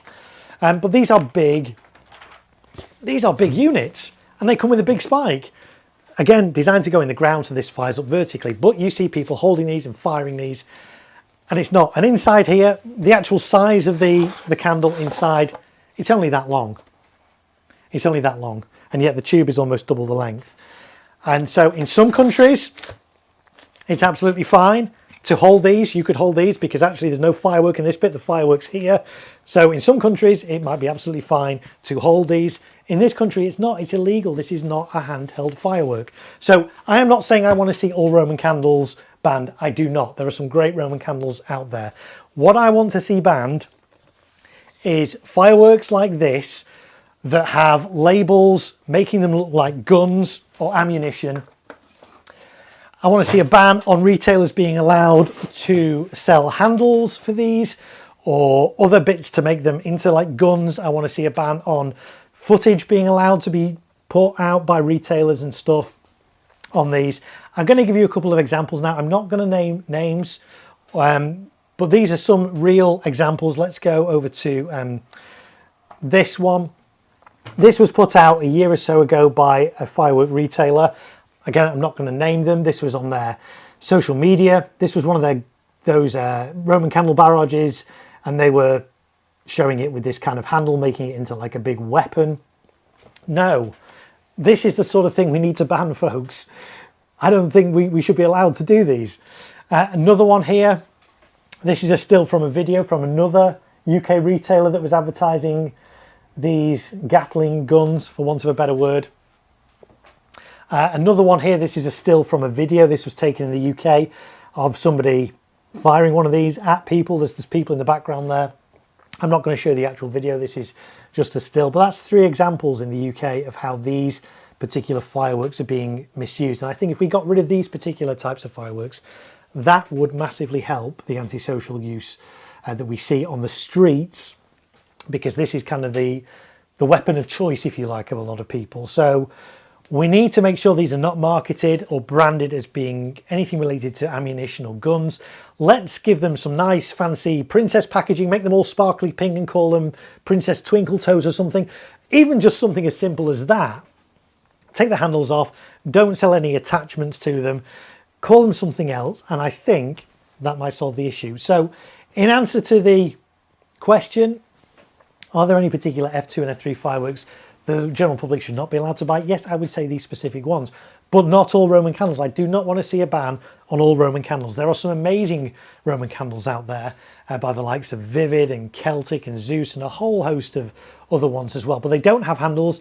They're not, the labelling doesn't make them look like ammunition or Gatling guns, things like that. So I'm not calling for a ban on Roman candles. I'm calling for a ban on the marketing of those particular products. They don't need handles on. They don't need great big spikes in the ground. Make them smaller. The effect's still the same. Make them so people can't hold them. Put warnings on them. Don't call them anything to do with ammunition. Don't put anything ammunition-wise on the name or the packaging. Call them something fairy dust or something like that, and let's do that. So that's my own take. Again, it differs from the British Fireworks Association that say, no, we shouldn't ban anything. I think if there's one product I would like to see banned, it's those, for those reasons. So do you agree with me? Why not let me know in the chat? Is there another product that you think we need to have banned in the UK? Or maybe you think we don't need any more bans? Let me know in the chat. I'm always curious to know what you guys think. Let's catch up on a little bit of chat at this point. Let's go back here. So let's see, Craig, well, Brad says, I've signed the consultation, but the bias within it is quite clear to see. Yes, and you'll see that as we talk through. We've only looked at the first question. We'll look at some other questions, and it is a very biased consultation. So we'll see that in a minute. Bias in it is quite clear to see. It's almost like the government have made their minds up before they've even collected people's views. Yes, absolutely, Brad. I completely agree with you on that. Craig says, I still think we can do more as a community. I don't think the instructions on the packaging go far enough. I agree. And we should have a mandatory safety leaflet for every purchase. Yeah, I agree. If you buy a selection box of fireworks, it will come with a safety leaflet. Let me grab it. Have I got a selection box over here to have a look? Yeah. Here's one here. Here's one I fired earlier, aerial selection box from Bright Star. And yeah, in here we've got the firework code. And you get this in selection boxes. Could the firework code be enhanced and improved? Yes, I think it could, because actually it doesn't cover all the things it should. It doesn't say, does it say anything about letting off fireworks in the street? Let's have a look. Do not buy fireworks from unlicensed retailers. Yeah. These fireworks may be unsafe and illegal. Only buy fireworks, don't put them in, but do consider it. Avoid setting off fireworks late at night. So again, it doesn't say anything about after 11 o'clock. Sure, pets are safe. Never like fireworks. Yeah. So this doesn't say anything, for example, about letting off fireworks in the street. So I think, and again, this is by the British Fireworks Association, this could be updated to say it's illegal to let off fireworks in public places. In the street, in a park, in a public place, it's illegal. Within 15 metres of a centre of a highway, it's illegal. Within 50 metres of a working railway, you've got to get permission. Within 50 metres of a navigable waterway, you've got to get permission. Within 3 kilometres of an airport or 10, there's all kinds of things that could be put in there. Yes, I get if you put too much information in here, people are not going to read it, but let's get that information out of there. I think there's a big gap in the education of what you can and can't do legally with fireworks in the UK. We talk about it quite often on my channel. I know the first time I mentioned about not being able to let off fireworks within 15 metres of a road, people were like, oh, I didn't know that. So there is a gap in education for sure. So I agree. I'd like to see this improved, and I don't see why we can't get something similar when you buy other fireworks. If you go into a fireworks retailer and buy a packet of rockets, why can't that come with an improved fireworks code as well? If you go in and buy a cake, why can't that come with something? I agree, there is a gap, an educational gap, certainly, and I don't think it would do any harm to have some more information available to people. So yes, I agree with that. Also in a couple of shops, I've seen good practice demonstrations with stakes and tape examples, sandbags and bricks. Yes.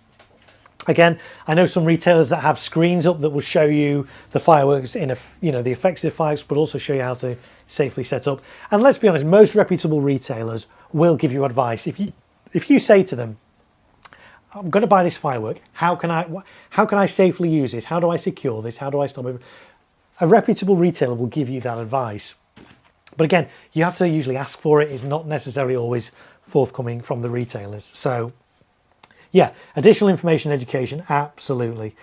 Craig says also opposed to with safety distances and expected fan spreads, for argument's sake, to allow people to make better informed decisions. Yes, absolutely. I know some retailers do that. You know, somebody's going in and buying a big fan cake. The retailer will say, you know, where are you firing this? Are you doing this in a garden? How big's your garden? Have you got the space for this? So retailers are on it. Reputable retailers are absolutely on it. But there is certainly an educational gap, I think, out there for consumers to know what they can and can't do with fireworks. So Jaden says, I remember that from last time you took the label off. Yes, that Pyroworks candle. Craig says, I personally don't think that spike is a good design. I'm not sure it's structurally enough for me. I say there's not a lot of weight in that candle, but it is top heavy because all the fireworks are at the top. The rest is just air. So it doesn't need to be designed that way. So I'd be quite happy if that particular design of candle got banned. But I say I don't want all Roman candles to be banned because there are some lovely ones out there that aren't used irresponsibly.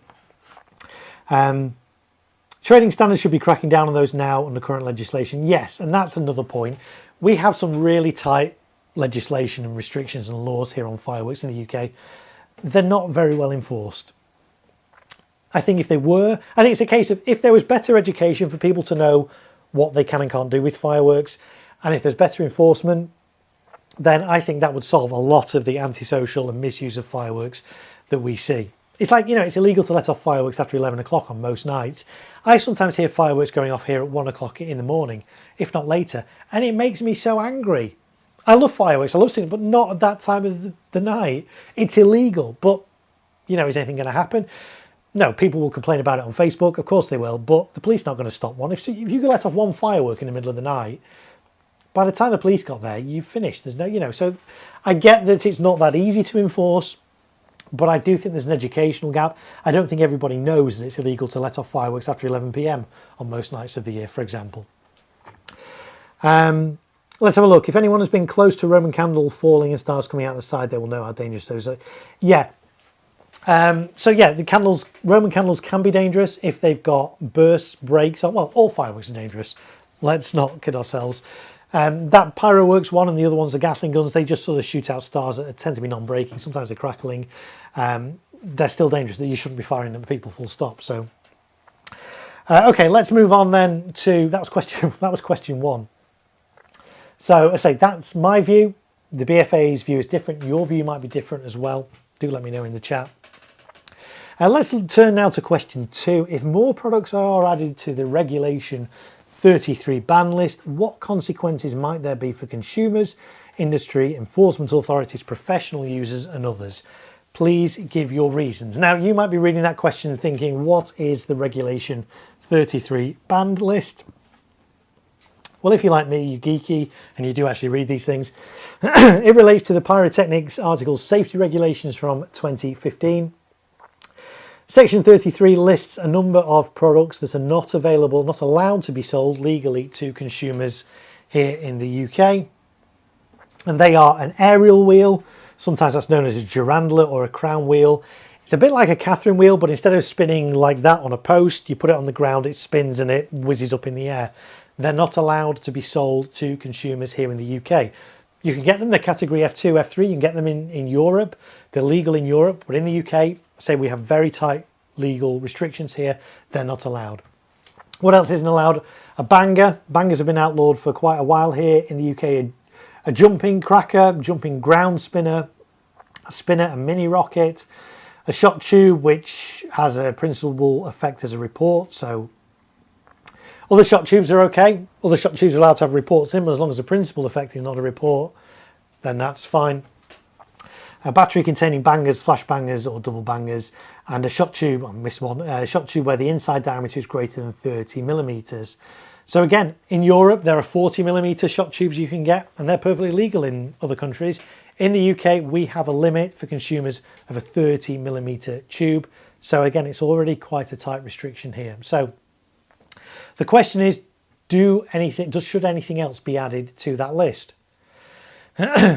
So if more products are added to that list, what are the consequences?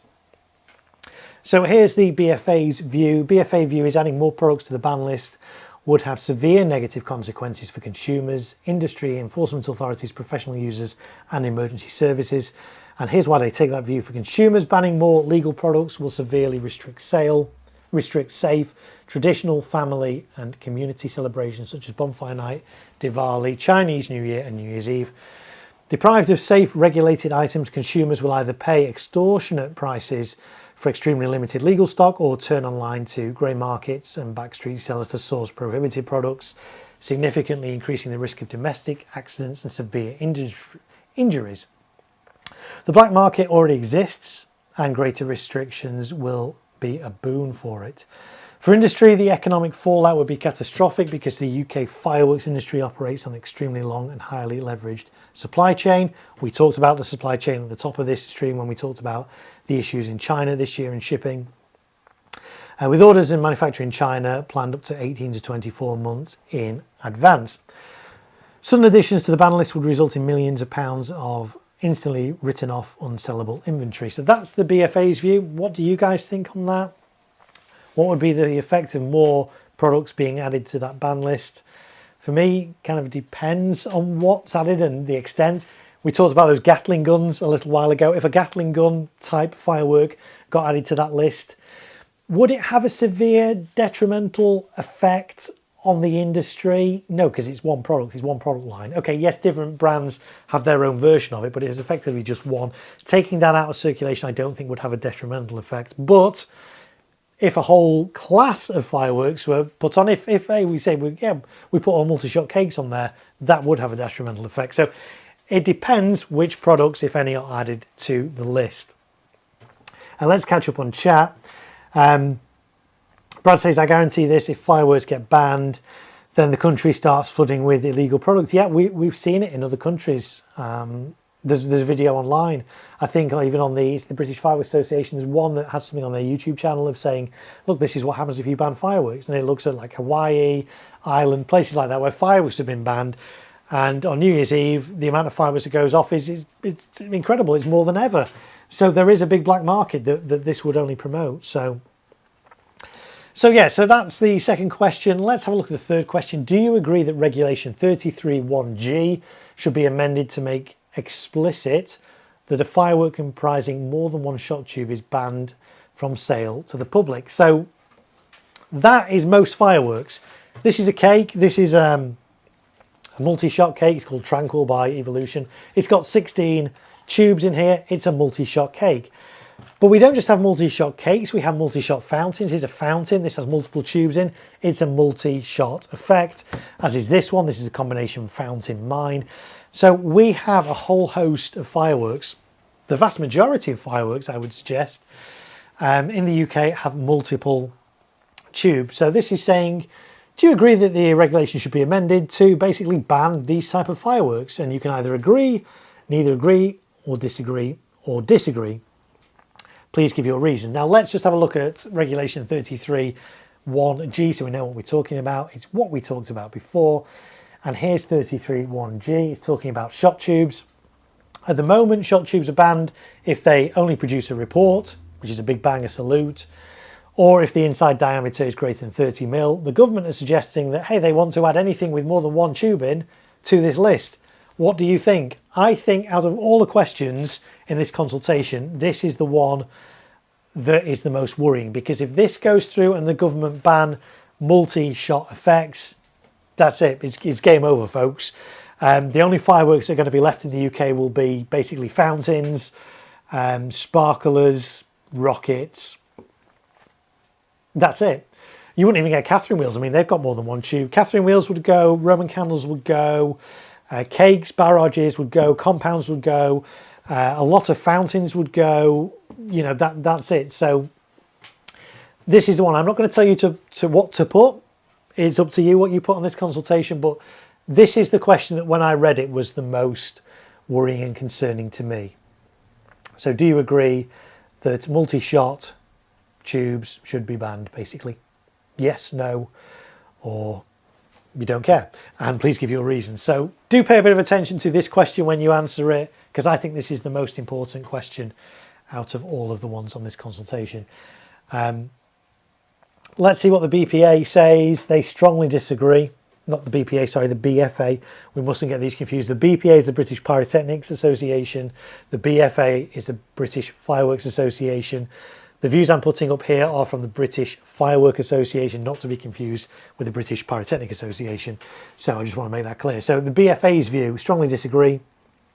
And why do they take this view? A firework comprising more than one shot tube is the exact technical and legal description of a cake, barrage or compound firework. So this is a cake barrage. These products are absolute bedrock of the UK consumer firework market, representing over 70% of consumer fireworks. So if the government decides to ban anything with more than one tube in, we lose 70% of fireworks available to consumers in the UK, and that's game over, isn't it, basically?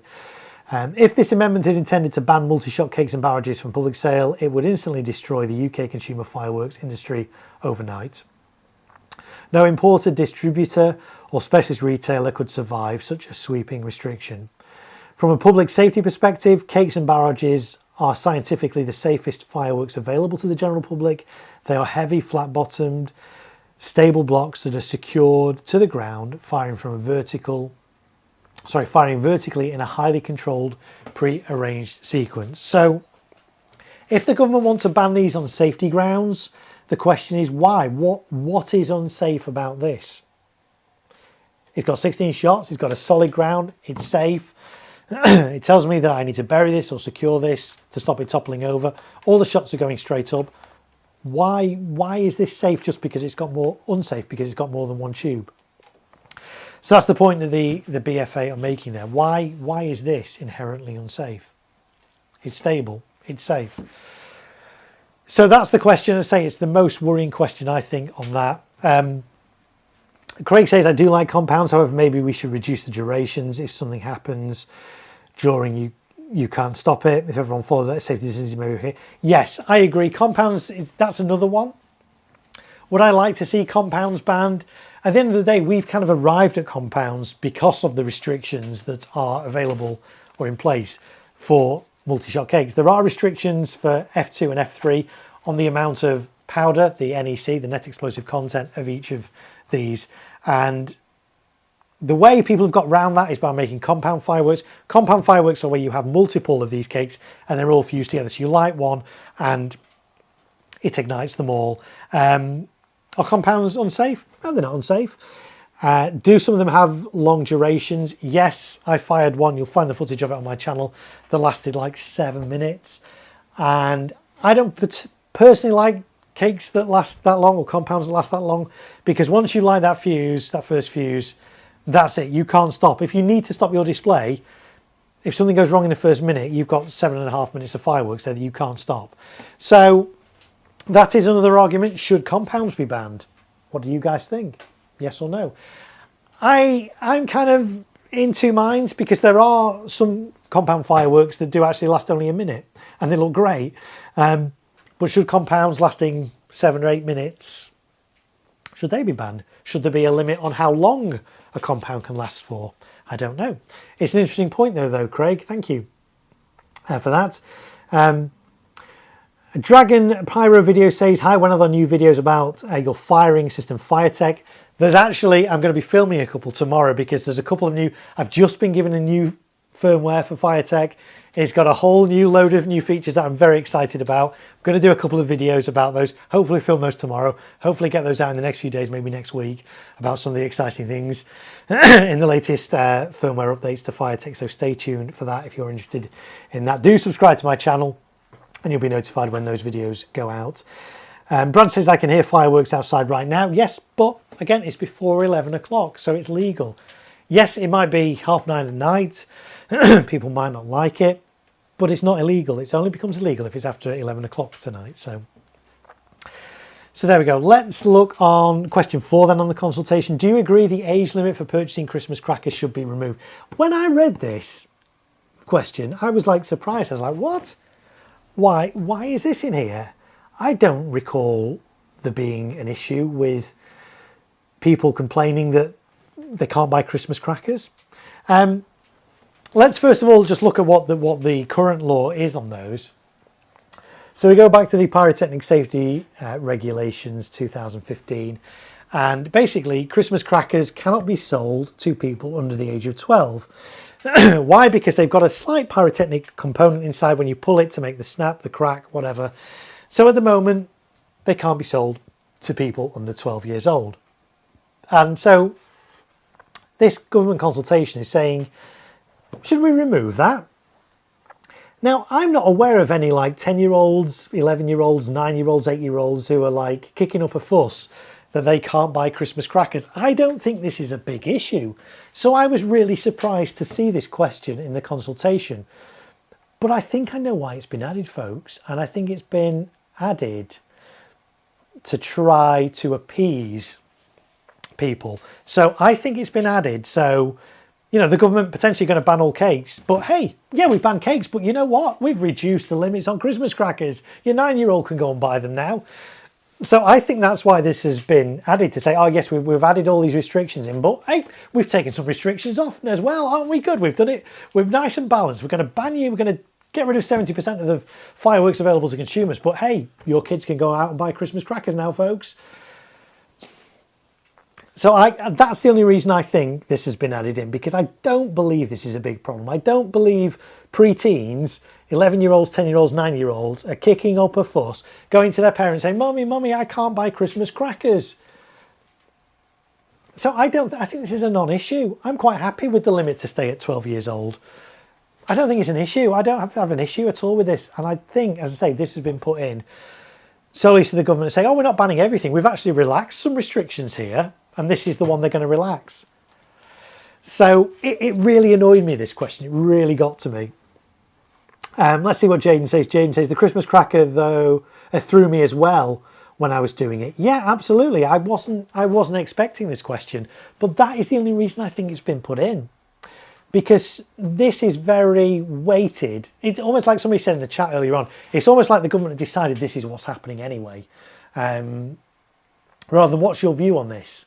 So what's your view on whether we should ban it? It's like, do you agree this should be banned? And it's like, so I think this has been put in to kind of almost sweeten the deal. So we're going to ban this, we're going to do this, we're going to take all these fireworks away from you, but hey, Christmas crackers, kids, you can go out and buy them.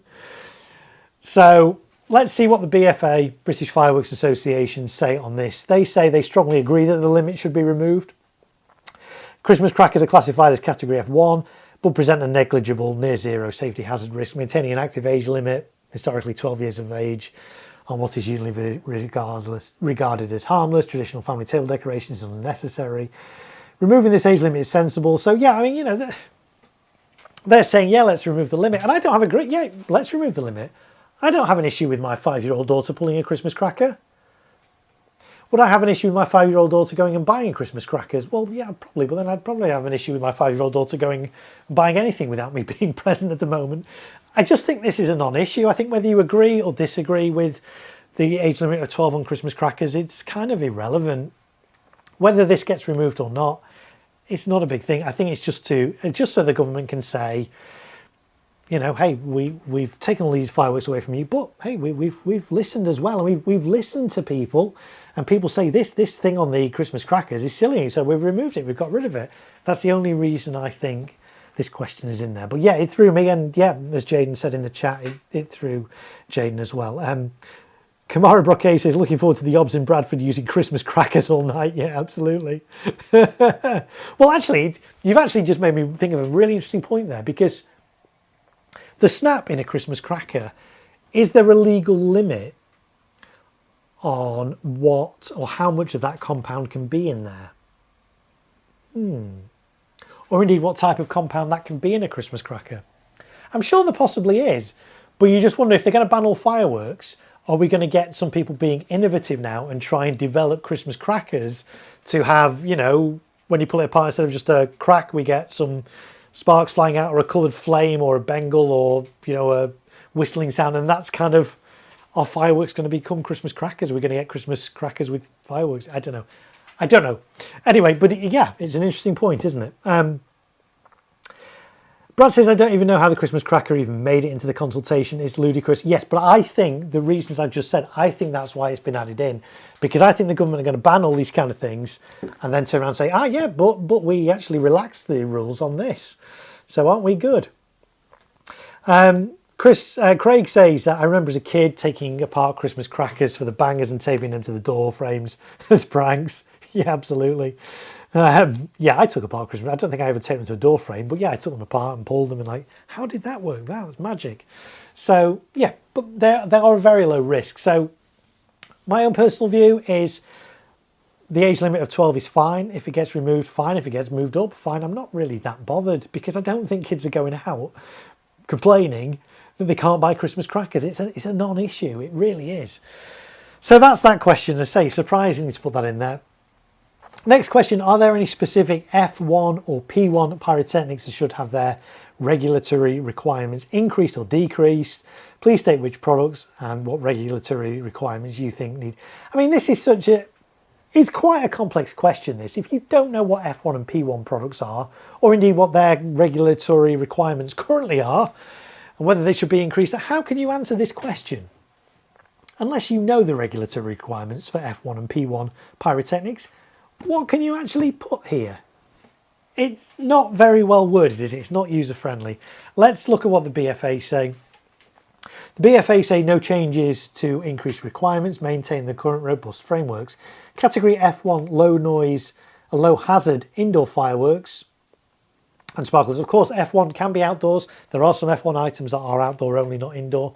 So, you know, the BPA though are saying F1 low hazard indoor items such as sparklers, you know, ice fountains on tops of cakes, things like that. And P1 specialist pyrotechnics like smoke flares are already governed by exceptionally robust safety standards, transport regulations, and storage licensing requirements. The current age limits of 16 for F1, 18 for P1, and net explosive quantity limits are perfectly balanced. Yeah, I agree with that, but I also think like F1, if F1 got increased to say 18, there are some F1 products that are basically outdoor fireworks. So again, if the limit got increased for F1 to 18, is it the end of the world? No. Would I be okay with it? Yes. But equally, I think 16 is okay as well. So net explosive limits are perfectly balanced. Yeah, any further regulatory tightening on P1 items would create pointless, damaging red tape for maritime. I said Marmite. For maritime safety, agricultural smoke products such as pest control, sporting events with zero measurable safety benefits to the public. F1 and P1 products are already governed by safety standards, transport regulations, and storage licensing requirements. Current age limits are 16 for F1 and 18 for P1. So as I say, if the legal limit for F1 products got raised to 18, would I have a problem with that? No, but I don't have a problem with it being 16. I don't have a problem if that got raised to be in line with other fireworks. Because there are more and more F1 products that are for outdoor use, yeah, they only have like a 1 meter safety distance, but I don't have an issue if that goes up to 18, really. But I'm equally happy for that to stay at 16. So, you know, I don't want to seem unreasonable with this consultation. I don't want to sort of put my foot down and say, no, we don't need any changes at all. Everything's fine the way it is. We don't need any changes. Thank you, government. I'm willing to accept some changes. Like with those Gatling gun candles, if they go, I'm okay with that. If the sparkler age limit the Christmas cracker age limit gets changed, I'm okay with that. If the F1 limit gets updated to 18 for F1 products, I'm okay with that. I'm not being unreasonable, but I think it is unreasonable to say, yeah, let's ban anything with more than one shot tubing. I think that's totally unreasonable. I really do. So that's whatever question that was, 5. Let's look at a bit more chat.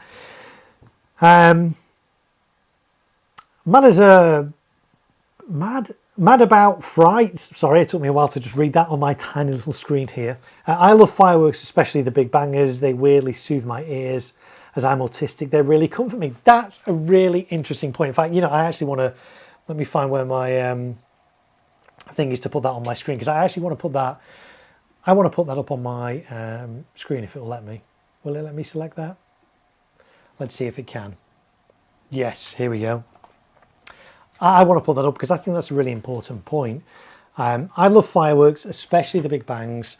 They weirdly soothe my ears as I'm autistic. They really comfort me. So That's a really interesting point. That, thank you for sharing that, because people would just assume, oh, you know, if you've got some issue, you know, if you're autistic, you won't like fireworks. If you've got PTSD, you won't like fireworks. If you've got animals, you won't like fireworks. If you've got this, if you suffer from, you know, insomnia, you won't like fireworks. But here's somebody that's saying they're autistic, but actually the sound of fireworks really comforts them. So thanks for that. I really appreciate that contribution. Thank you. Let's see what Chris. In fact, let's put a few more chat things up here. Why not? Let's see what Chris is saying here. If I can select this, if it will let me do it. There we go. Is it coming? There we go.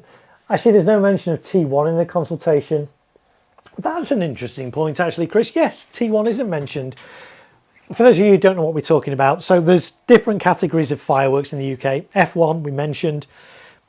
F2, F3 are like consumer fireworks, garden fireworks, display fireworks. We then have F4, which are professional fireworks. The only professionals like myself and firework display companies and things are legally allowed to use. There's also T1, which is like theatrical pyrotechnics, T1 and T2. Anybody can go out and buy a T1 product. You don't need specialist knowledge for that. There are T2 products which you do require specialist knowledge for as well. And then, as we saw, there's P1 products and also P2. But Kamara Brochet makes the point that there's no mention of T1 in the consultation. So if they ban all F2 and F3, technically we'd still be able to use things like vivid single shots, which are T1, slices, flash pots and bengals. Yes, and that would be interesting. Just like we saw like the explosion, this round term, but compound fireworks. Compound fireworks came about because of the limits, the powder limits in individual cakes. So that's something I hadn't considered, but that's a really interesting point. If they ban all F2 and F3 products, what about T1 products? Will we start seeing innovation? Will we start seeing more T1 theatrical pyrotechnics being brought in and fireworks kind of evolving from this to T1 multi-shot cakes? It's an interesting thought. Thanks for sharing that. Yeah, that is an interesting thought. I hadn't thought of that. Right, let's have a look then at the next question. Do you agree the decibel level, the loudness of fireworks consumers use should be lowered? Choose one of the following options. So no, the level is currently okay. So we need to talk about the level. So the current level, maximum allowed, is 120 decibels.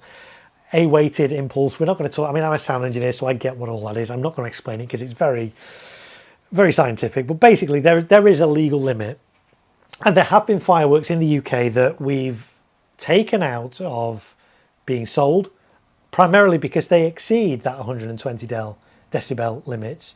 So, you know, that there are limits in place. There aren't those limits in other parts of Europe and indeed other countries, but here we do have that limit. So yeah, the choices you have here are no, the current limit is fine. And then this is, and again, this is this arbitrary, unless you know what decibels are.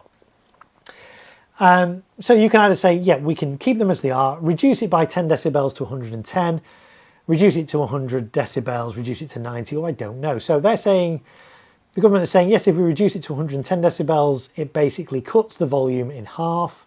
It's actually not volume, it's the perceived loudness by approximately half. If we do it to 100 decibels, we reduce the perceived loudness by approximately 3/4. If we reduce it to 90, we reduce the perceived loudness by approximately 7/8. I don't know. Now, this is the crazy thing. I know people don't like loud fireworks. I get that. But I don't know anybody that's saying, yes, we need to reduce the loudness by 7/8, please.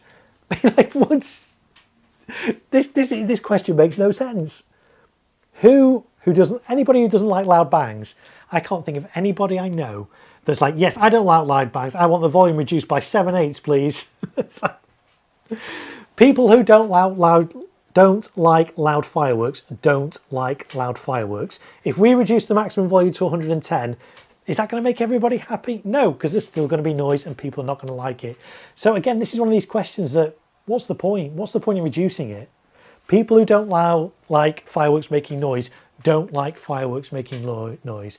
And it's really irrelevant kind of what we reduce it to. So that's my view on that. And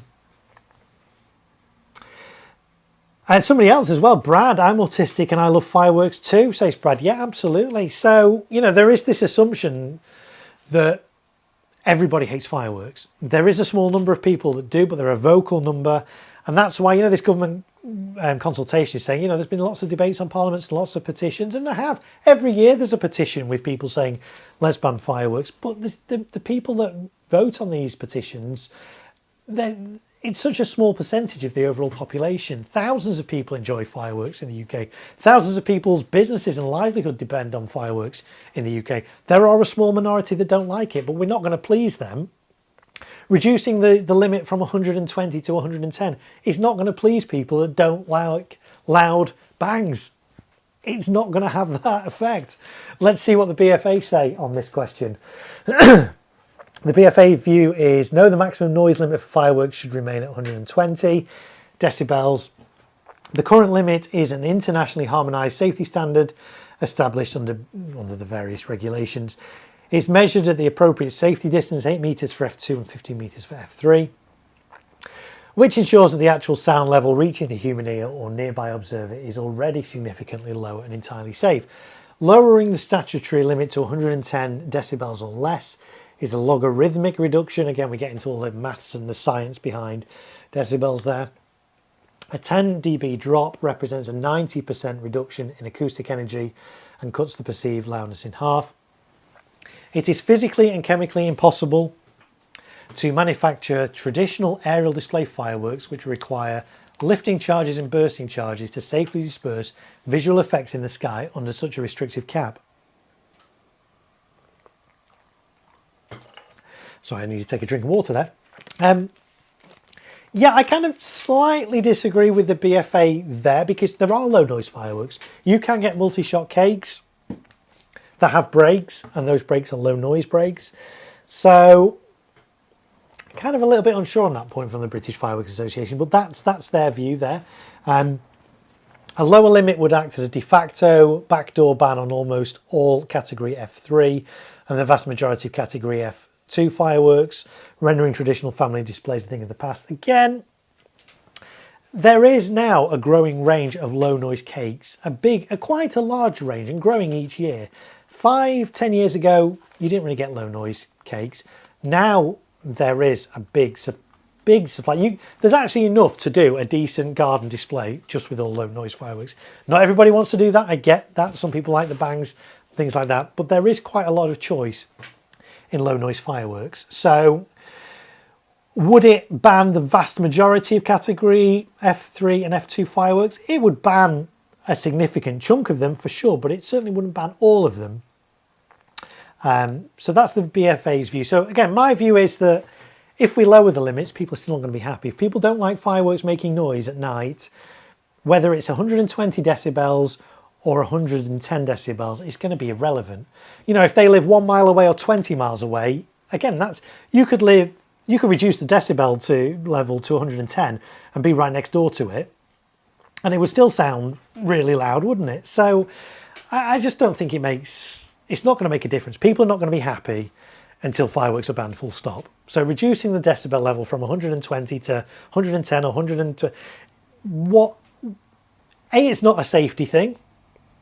If the government want to make fireworks safer, how does reducing the noise level make those fireworks inherently more safe? It doesn't, does it? It's not a safety issue. Yes, it's an annoyance issue. People don't like the bangs, I get that. But whether there's a bang, whatever the volume of the bang is, it's still a bang. People are not going to like it, are they? Mr. Potato says, my autistic daughter absolutely hates them. Everything with a bang makes her scream. She doesn't mind fountains as long as they don't have much crackle. Awful to see. See, this is it. The point is there's not one rule that fits all, okay? Some people like fireworks, some people don't like fireworks. There is a blanket assumption that, if you've got PTSD, for example, you hate fireworks. Everybody with PTSD hates fireworks. It's not the case. Everybody with autism, as we've seen, some people like them, some people don't. There are mixed views, but there is a vocal minority that seem to think that everybody with a certain condition, whatever that condition is, hates fireworks, and therefore we should ban it for the sake of everyone with that condition. As we've seen, there's different views in the chat. So I appreciate you sharing that. Look, I am open to different views here, and I absolutely accept that. Your autistic daughter absolutely hates them. Anything with a bang makes her scream. But again, this is why we have low noise fireworks as well. But does that mean that we should ban any firework that makes a noise? Again, this is what this consultation is about. So do share your views. That's the BFA's view, and you've heard my view as well, other people's view in the chat there as well. The next question, what might be the positive impacts of reducing the maximum decibel level of fireworks available to the general public? Please explain your answer and provide evidence where possible. So, okay, if we reduce the volume level, what are the positive impacts? Let's see what the BFA say. They say none or negligible. While animal welfare and noise reduction are highly emotive issues, and they certainly are, a statutory decibel reduction on legal fireworks will fail to achieve those goals. And that's just what I was saying. If you reduce it to 110 decibels, the fireworks are still going to make noise. People with dogs or people who don't like bangs or people with horses or whatever, they're still not going to like fireworks if they're going off close by at 110 decibels, are they? The individuals responsible for antisocial noise, street disorder and deliberate distress to animals do not use legal 120 decibel regulated products purchased. Again, you see, I don't necessarily agree with that because, you know, we talked about those Gatling guns. They are available. They're legal fireworks. You can go into a firework retailer or online and you can buy them. There's firework retailers that will do you four for like 100 quid or whatever. Legal, you know, totally legal. So I don't agree. I mean, okay, they're not particularly noisy, but the antisocial use is people setting them off in the streets, which is already illegal, or setting them off, you know, after 11 o'clock at night, which is already illegal. The issue is not whether they're producing 120 decibels or 110 decibels or 130 decibels. It's the antisocial and illegal use of them that's the issue. BFA say they use smuggled, non-compliant, ultra-loud European flashbangers, which often exceed. Now, that is an issue. I mean, there are YouTubers that have, UK YouTubers, people with YouTube channels in the UK, who have bought fireworks from Europe online and had them shipped over, and they're illegal in the UK. They're above those legal limits, or they're, you know, we talked about girandlers, crown wheels, things that spin or have erratic flight. But there are websites. You can go onto European websites, and because they're category F2, F3, people think, oh, they're legal and they'll get them shipped to the UK. They're not. They're illegal. So, yeah, I mean, I'm not saying that isn't an issue. The British Fireworks Association do have a point there, but I don't think that's the sole concern. I don't think that's the sole reason for, you know, noisy fireworks. Every noisy firework is illegal. Every noisy firework is illegally imported, black market, Facebook, back of the van kind of thing. I don't think that's necessarily the case. Reducing the legal limit will destroy the legal trade while leaving criminal black market noise levels unchanged. Well, yeah, it would. I agree with that. Pets, wildlife and vulnerable people will experience no actual reduction in antisocial noise, only loss of safe, structured family events. And that's what we were just talking about, wasn't it? If we reduce the level from 120 to 110, people who don't like the bangs are still not going to like the bangs, are they? Next question 8, what might be the negative impacts of reducing? So we talked, the previous question was, what are the positive impacts of reducing the noise level? This is saying, what are the negative effects of reducing the noise level? So let's see what the BFA say on this. Reducing the maximum decibel level will have severe negative impacts, including economic collapse, black market growth, compromised public safety and loss of community and cultural celebrations. A reduced maximum decibel level would render over 90% of current F2 and F3 product ranges illegally overnight.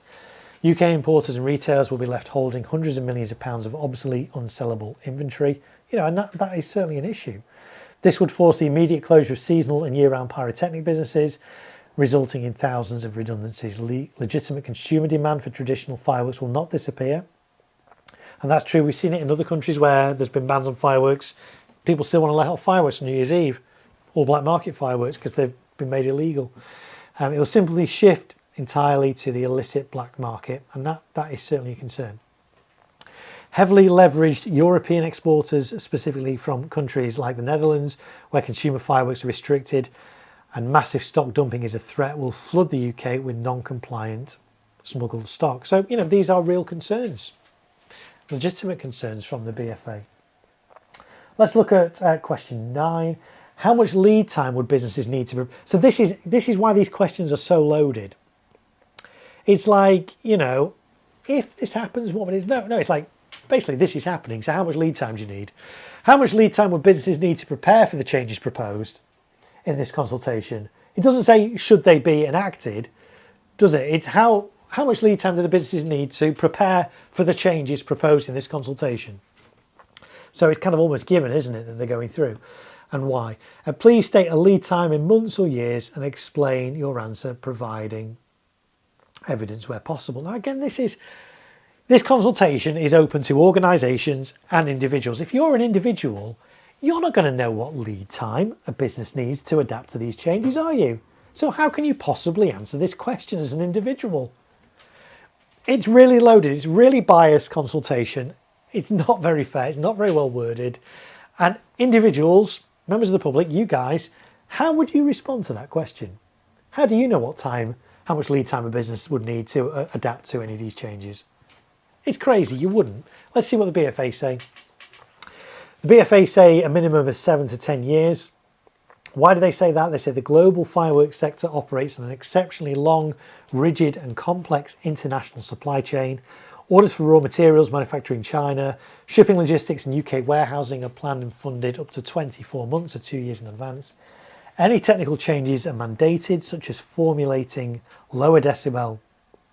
If any technical changes are mandated, such as formulating lower decibel chemical compositions, product development, stability testing and mandatory conformity assessments by approved bodies will take a minimum of 18 to 24 months per product line. This is heavily compounded by the current manufacturing and shipping crisis in China. We talked about that at the start of the stream, where safety incidents and customs paralysis have severely disrupted global stock flows. Any transition period of less than 7 to 10 years would fail to allow businesses to safely sell through their existing highly regulated inventory. So BPA are basically saying, yep, we need 7 to 10 years.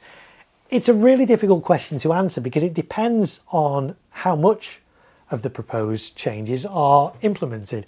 If the government said, okay, yeah, we've listened to you all, we're not going to change anything, but actually what we're going to change is we're going to reduce Christmas cracker selling to 9-year-olds.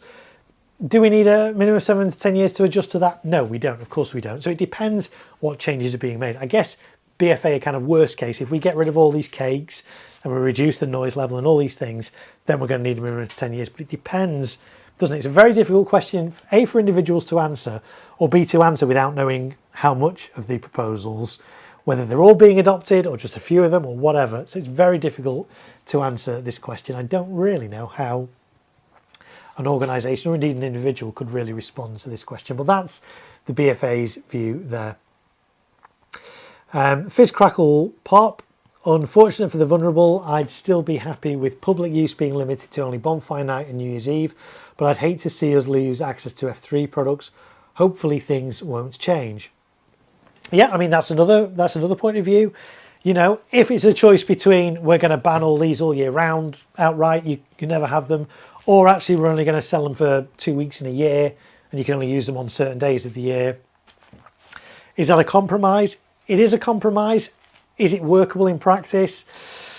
No, because can you imagine if everybody was limited? You can only buy fireworks on like certain days of the year. Retailers' websites would be overloaded. They wouldn't cope. Or the other thing is you can buy them all year round but only let them off on certain days. Yeah, but then can you imagine what that would be like on bonfire night if everybody has to let off all their fireworks within, say, like between 7 and 9 o'clock on November the 5th? That's the only time in the year that you can let off fireworks. Can you imagine what it would be like with everybody letting their fireworks off in that one time? It would be absolute carnage. So I don't think it's particularly workable. It would also put display companies out of business, potentially. Again, it depends whether these are, I mean, let's be honest, this consultation just relates to consumer fireworks. It doesn't relate to professional fireworks, but there would be a knock-on effect on the professional industry. Lots of display companies, they do displays, but they have a retail outlet as well where they sell fireworks, because quite often the display side of the business will be seasonal, and so they supplement their income. To make that display business viable, they have to sell consumer fireworks as well. So, you know, it would have a knock-on effect on professionals as well. Brad says governments have been waging war on illegal Class A drugs for years. and yet it's been extremely difficult to police as a lot of it simply missed at the ports and untracked. And that's the point, isn't it? You can ban drugs. It doesn't solve the issue, does it? There's still illegal drugs in the UK, as there are in other countries where they're banned. So banning something doesn't necessarily just solve the issue outright. If we ban fireworks, does that mean you'll never hear a firework go off again in the UK? Of course it won't. You're still going to hear them going off. So let's look at the next question, question 10. There's not many more questions to go now. In fact, I think this might even be the last one.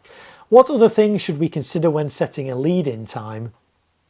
You may wish to reference the impact on people who buy fireworks, enforcement bodies, police, or the general public. So the previous question was, how long do you think there should be?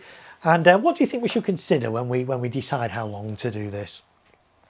BFA's view is government should consider safe disposal of prohibited stock. So yeah, this is it. If they ban all these outright, there's a big stock of these cakes and other multi-shot units in the UK. What happens to those if they're banned overnight? Where do they go? So it's certainly a valid point there from the BFA. Government should consider the safe disposal of prohibited stock, enforcement capacity, border force, port security, and the effect of short transition on independent retailers.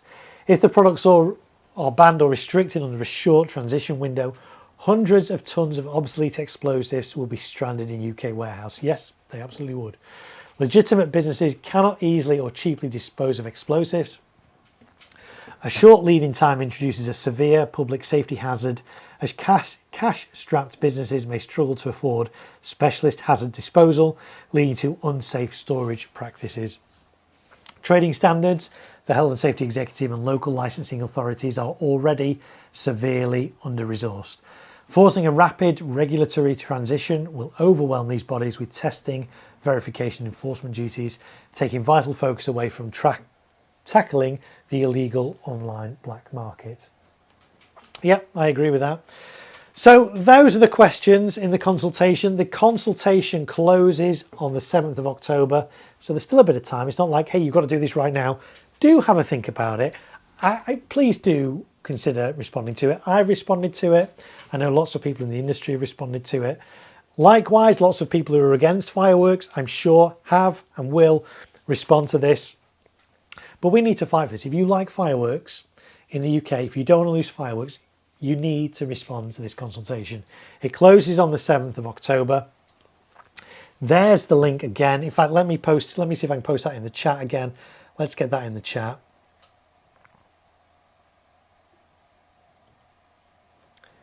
There's the link in the chat. Right, so closes 7th of October. There's the link. You can also go to the saferfireworks.co.uk website. That's the British Fireworks Association's guidance. We've just gone through that. That's their guidance. It shows you how to answer the questions. It will actually, you can select those, put your answers in, give you some guidance. It will fill in the form for you, and then you can send it via email. You can actually email as well. There is a form on the website. If you go to that first link, the gov.uk link there. If you don't want to fill it in online, if you want to think about it a bit more, there's a form you can download and print, download an email. There's the email address, fireworksconsultation@businessandtrade.gov.uk, or you can post it. There's still time. Fireworks Sectors Policy Team, Office for Product Safety and Standards, Department for Business and Trade, Old Admiralty Building, Admiralty Place, London SW1 2DY. So I will post these in the description of the video after this stream's finished, and I'll put them as a comment as well if you're watching this on the replay. So yeah, as I mentioned earlier, there have been other petitions before. There is a minority of people that are very vocal, that pressure their MPs. We need fireworks banned. We need fireworks banned. These petitions come round all the time, every year. This is one from last year. This is data from the UK Firework Alliance. There was a petition in 2025 in which 194,657 people signed a petition calling for a ban on fireworks. But as the UK Firework Alliance point out, this is just 0.2% of the UK population. A tiny percentage. And we get these petitions every year. So, yeah, I'm not disputing that people are against it. 200,000 nearly people there signed a petition last year calling for a ban of fireworks. But then that's only 0.2% of the population. There are a lot more people that like fireworks than there are that don't like fireworks. And we see that. You see that if you go to a firework event, assuming it's not been cancelled because of the heat wave, there'll be thousands of people there. We've got Southport coming up next month. A big competition over 2 days. Thousands of people attend that. It does, it's Sefton Council's biggest event. The money it brings into the local economy supports so much in that region. It has this knock-on effect on the economy of local areas. So thousands of people love fireworks. So yeah, I don't dispute that 194,000 people signed petitions last year saying they don't like fireworks, but assuming all the firework events are taking place this year, Abingdon and Plymouth, which did take place, Festival of Fireworks we got coming up, hopefully in a few weeks' time at Catton Hall, the Fireworks Champions events, the British Musical Fireworks Champions in Southport, all these events. You take the attendance of everybody that attended those, that would easily exceed 200,000 people across all those events. So, there are a lot more people like fireworks than don't like fireworks. So there we go. That's kind of where we're at. I do think that we've got really stringent regulation already here in the UK. I just think that people don't know the regulations and they're not enforced. And I think those are the two biggest things. I did see another news article the other day. This was a sleep-deprived residents demand action on late-night fireworks. And you read that and think, oh, okay, here's somebody else doing a petition. The mother says her young children, including her 3-year-old son, who has suspected autism, and we were talking about autism, weren't we, a little bit later, and is sensitive to loud sounds, are being repeatedly woken up by late-night fireworks in part of a Lancashire town. And you think, okay, fair enough, but you read on. These fireworks are going off at 4 o'clock in the morning. It's already illegal. So why are sleep-deprived residents demanding action to make, what changes are they proposing here? She is among residents calling for stronger action on fireworks, noisy vehicles and antisocial driving. So there is already legislation here. It is illegal to set off fireworks at 4 a.m. any day of the year. There's no exceptions. Professionals can't do it. Consumers can't do it. Fireworks are not allowed at 4 a.m. in the morning. Full stop. It's illegal. Does that mean we need to ban fireworks? No, we need more action. We need tighter restrictions. We need enforcement. We need people being set examples of. If you set off fireworks at 4 o'clock in the morning, the police need to do something. Make an example, and discourage other people from doing it. It doesn't mean we need to ban fireworks. We just need to enforce the existing rules. So I thought that was quite an interesting article there on BBC News the other day. And then, of course, the other thing that I think we could get rid of is these things. Let's get rid of them. There's so much antisocial behaviour with them. I think if we took these particular products off the streets and didn't put handles on candles, that would solve a lot. And I think, I'd go further as well. I think we need to look at how we are marketing fireworks. When I say we, I'm talking about retailers primarily. Yes, social media is a big thing and people want to do kind of crazy stuff on social media for views and stuff. But we need to be advertising fireworks in safe and responsible and legal ways. I see so often fireworks being misused, not just by YouTubers and things, but by actual retailers on some of their social media sites. We showed earlier some photographs of how these particular candles were being kind of misadvertised by legitimate retailers here in the UK. But why don't we get rid of as well of fireworks with names that have anything to do with ammunition? Why do we need fireworks, say Gatling gun on them or big salvo, things like that? Let's think about how we market fireworks and how we advertise them. Do we need big ammunition designs on fireworks? Because it's making people, it's associating fireworks then with ammunition. We don't, as an industry, need to be doing that. What's wrong with calling a fireworks Spectrum or Hocus Pocus? Or what's this one? Colour. Even this one, a Goldilocks. it's a non-threatening name. Why do we need names that relate to war, ammunition, things like that? Let's try and disassociate fireworks with antisocial behaviour. And the way we can do that, I think, is by changing the packaging and the naming and the design on a lot of fireworks and being careful on how we market these things. There's another photo I want to show you. This was put out by a company. Again, I'm not going to name them. This was put out on socials last year, a year ago, advertising this big compound called The Godfather. And it's advertised by somebody dressed up as a Godfather. But they're there in a chair with obviously a replica gun, but a gun.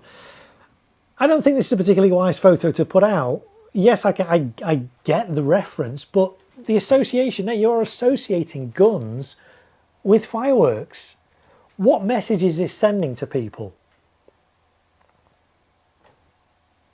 So that's kind of, those are my views. So I say, I'm not saying I'm not open to any changes at all. I'm open to changes, but some of the changes being proposed by the government consultation are quite extreme. Well, they're very extreme. They would decimate this industry. You know, I work in the industry. I say I love fireworks. I do them as a hobby as well, but I work in the industry as a professional as well. And, you know, it has potential to completely decimate the industry here. Let's see what Brad says. Brad says, so when the consultation closes, what happens afterwards? Will the government immediately come to a conclusion on what happens next? There will be a government response to the consultation. I don't think they can instantly just say, we're going to do this. It has to go through the Houses of Parliament. It has to go through the House of Lords.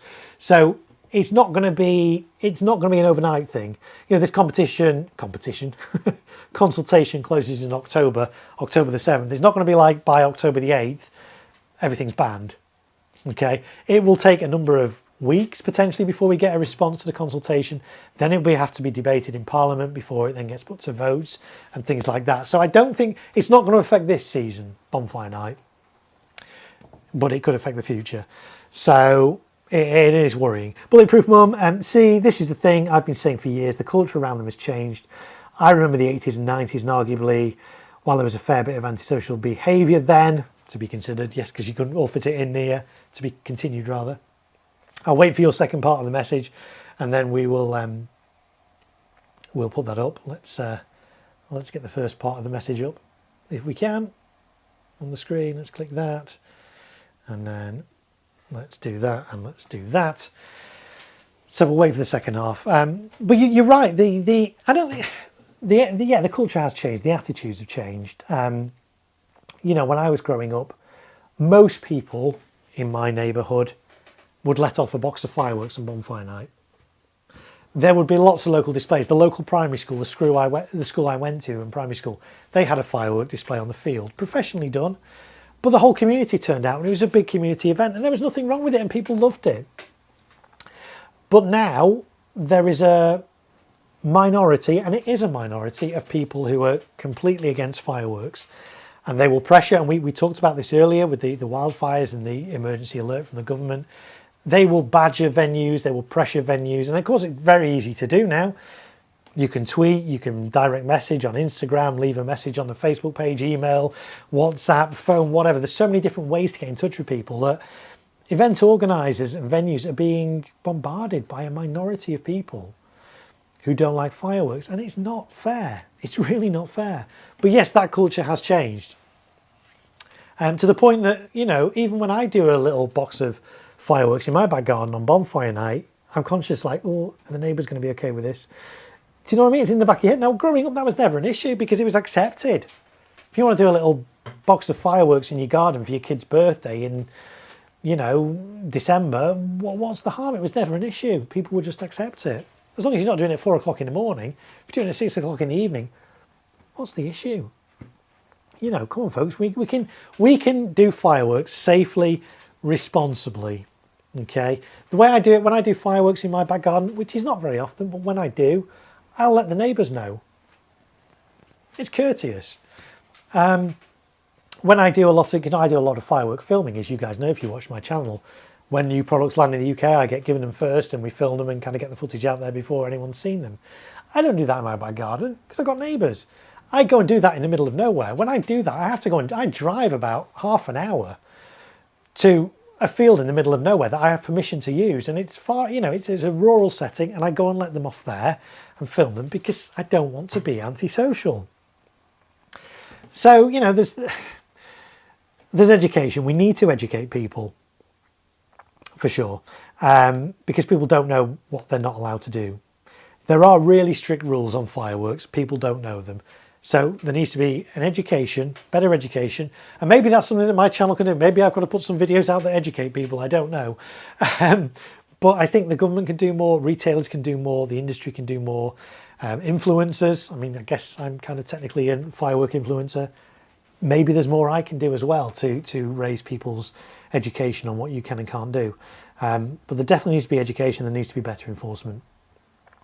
Let's see the second half of Bulletproof Mum's point. So thing is, I've been saying this for years, culture around them has changed.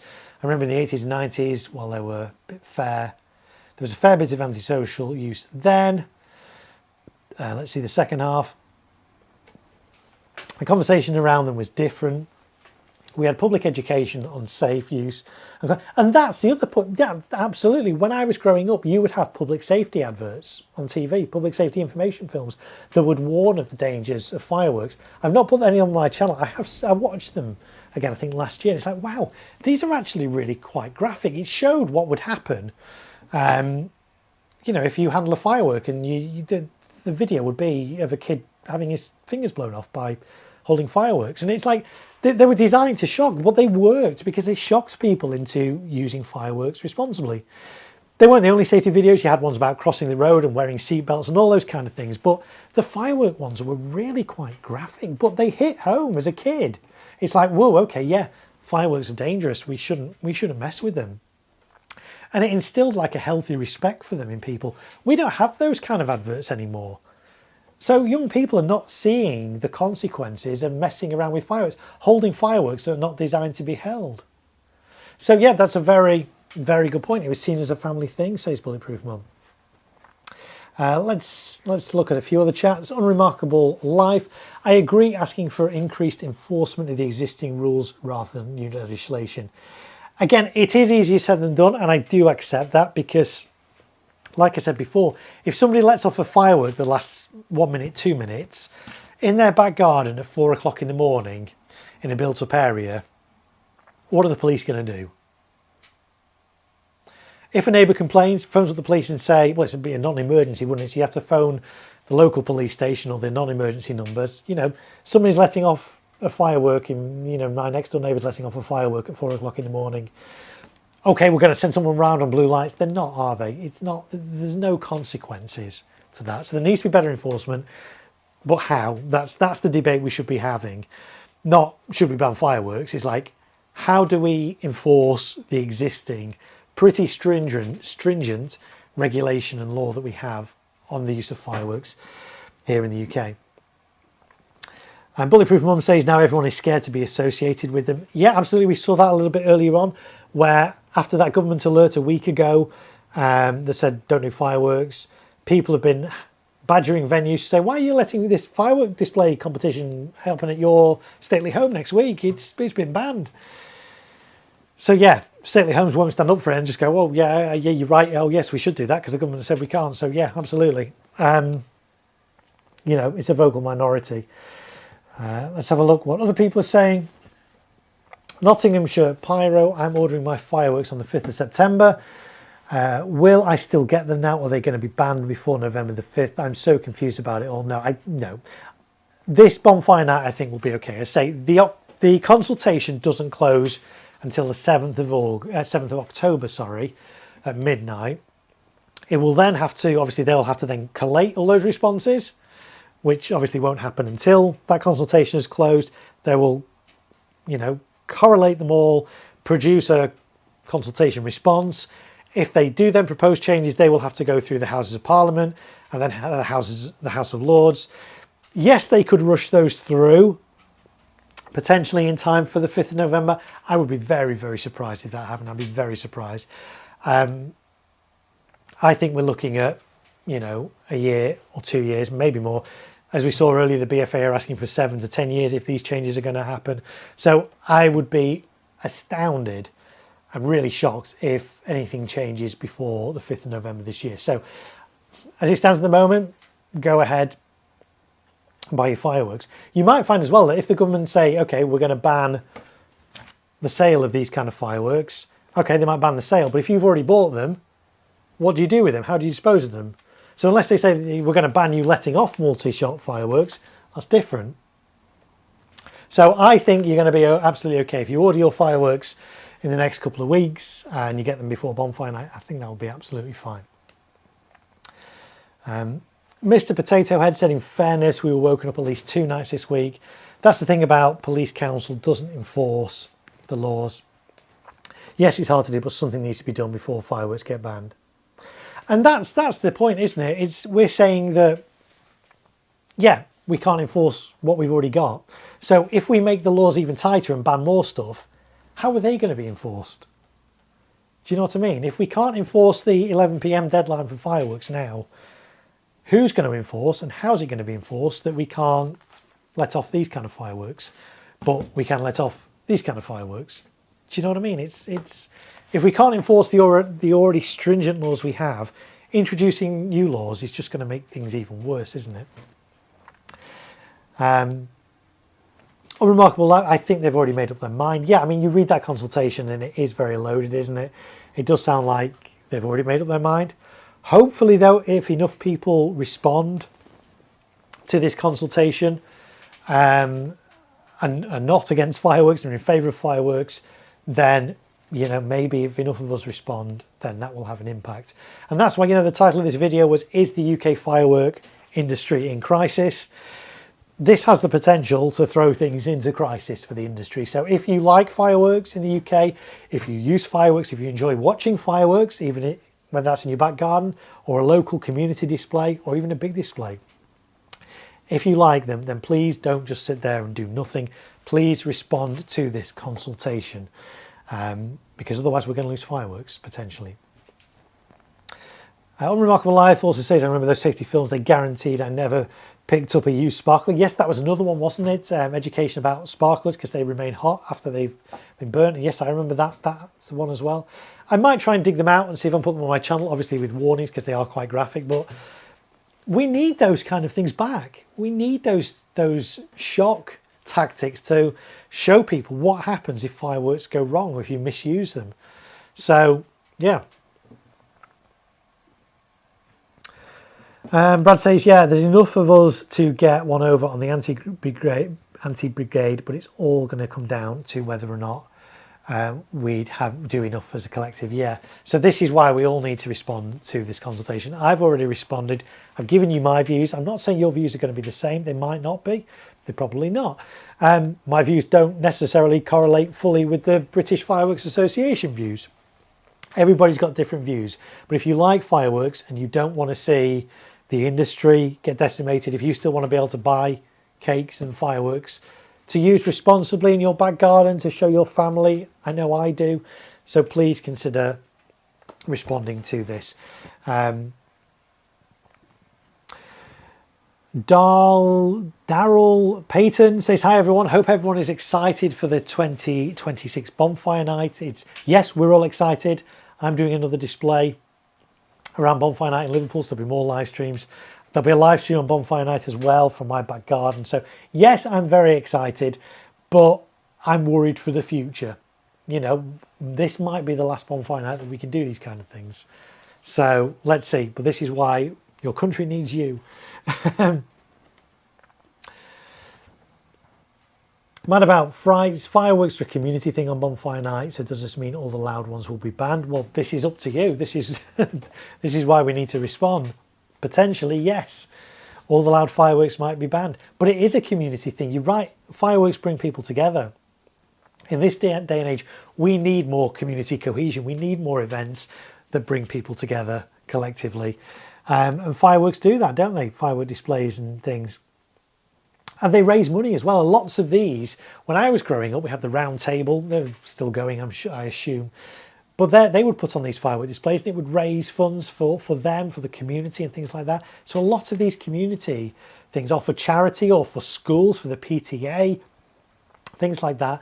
They're money making. They need these events to survive. So, you know, even if you don't like fireworks, you need to think about the knock-on effect that this ban would have.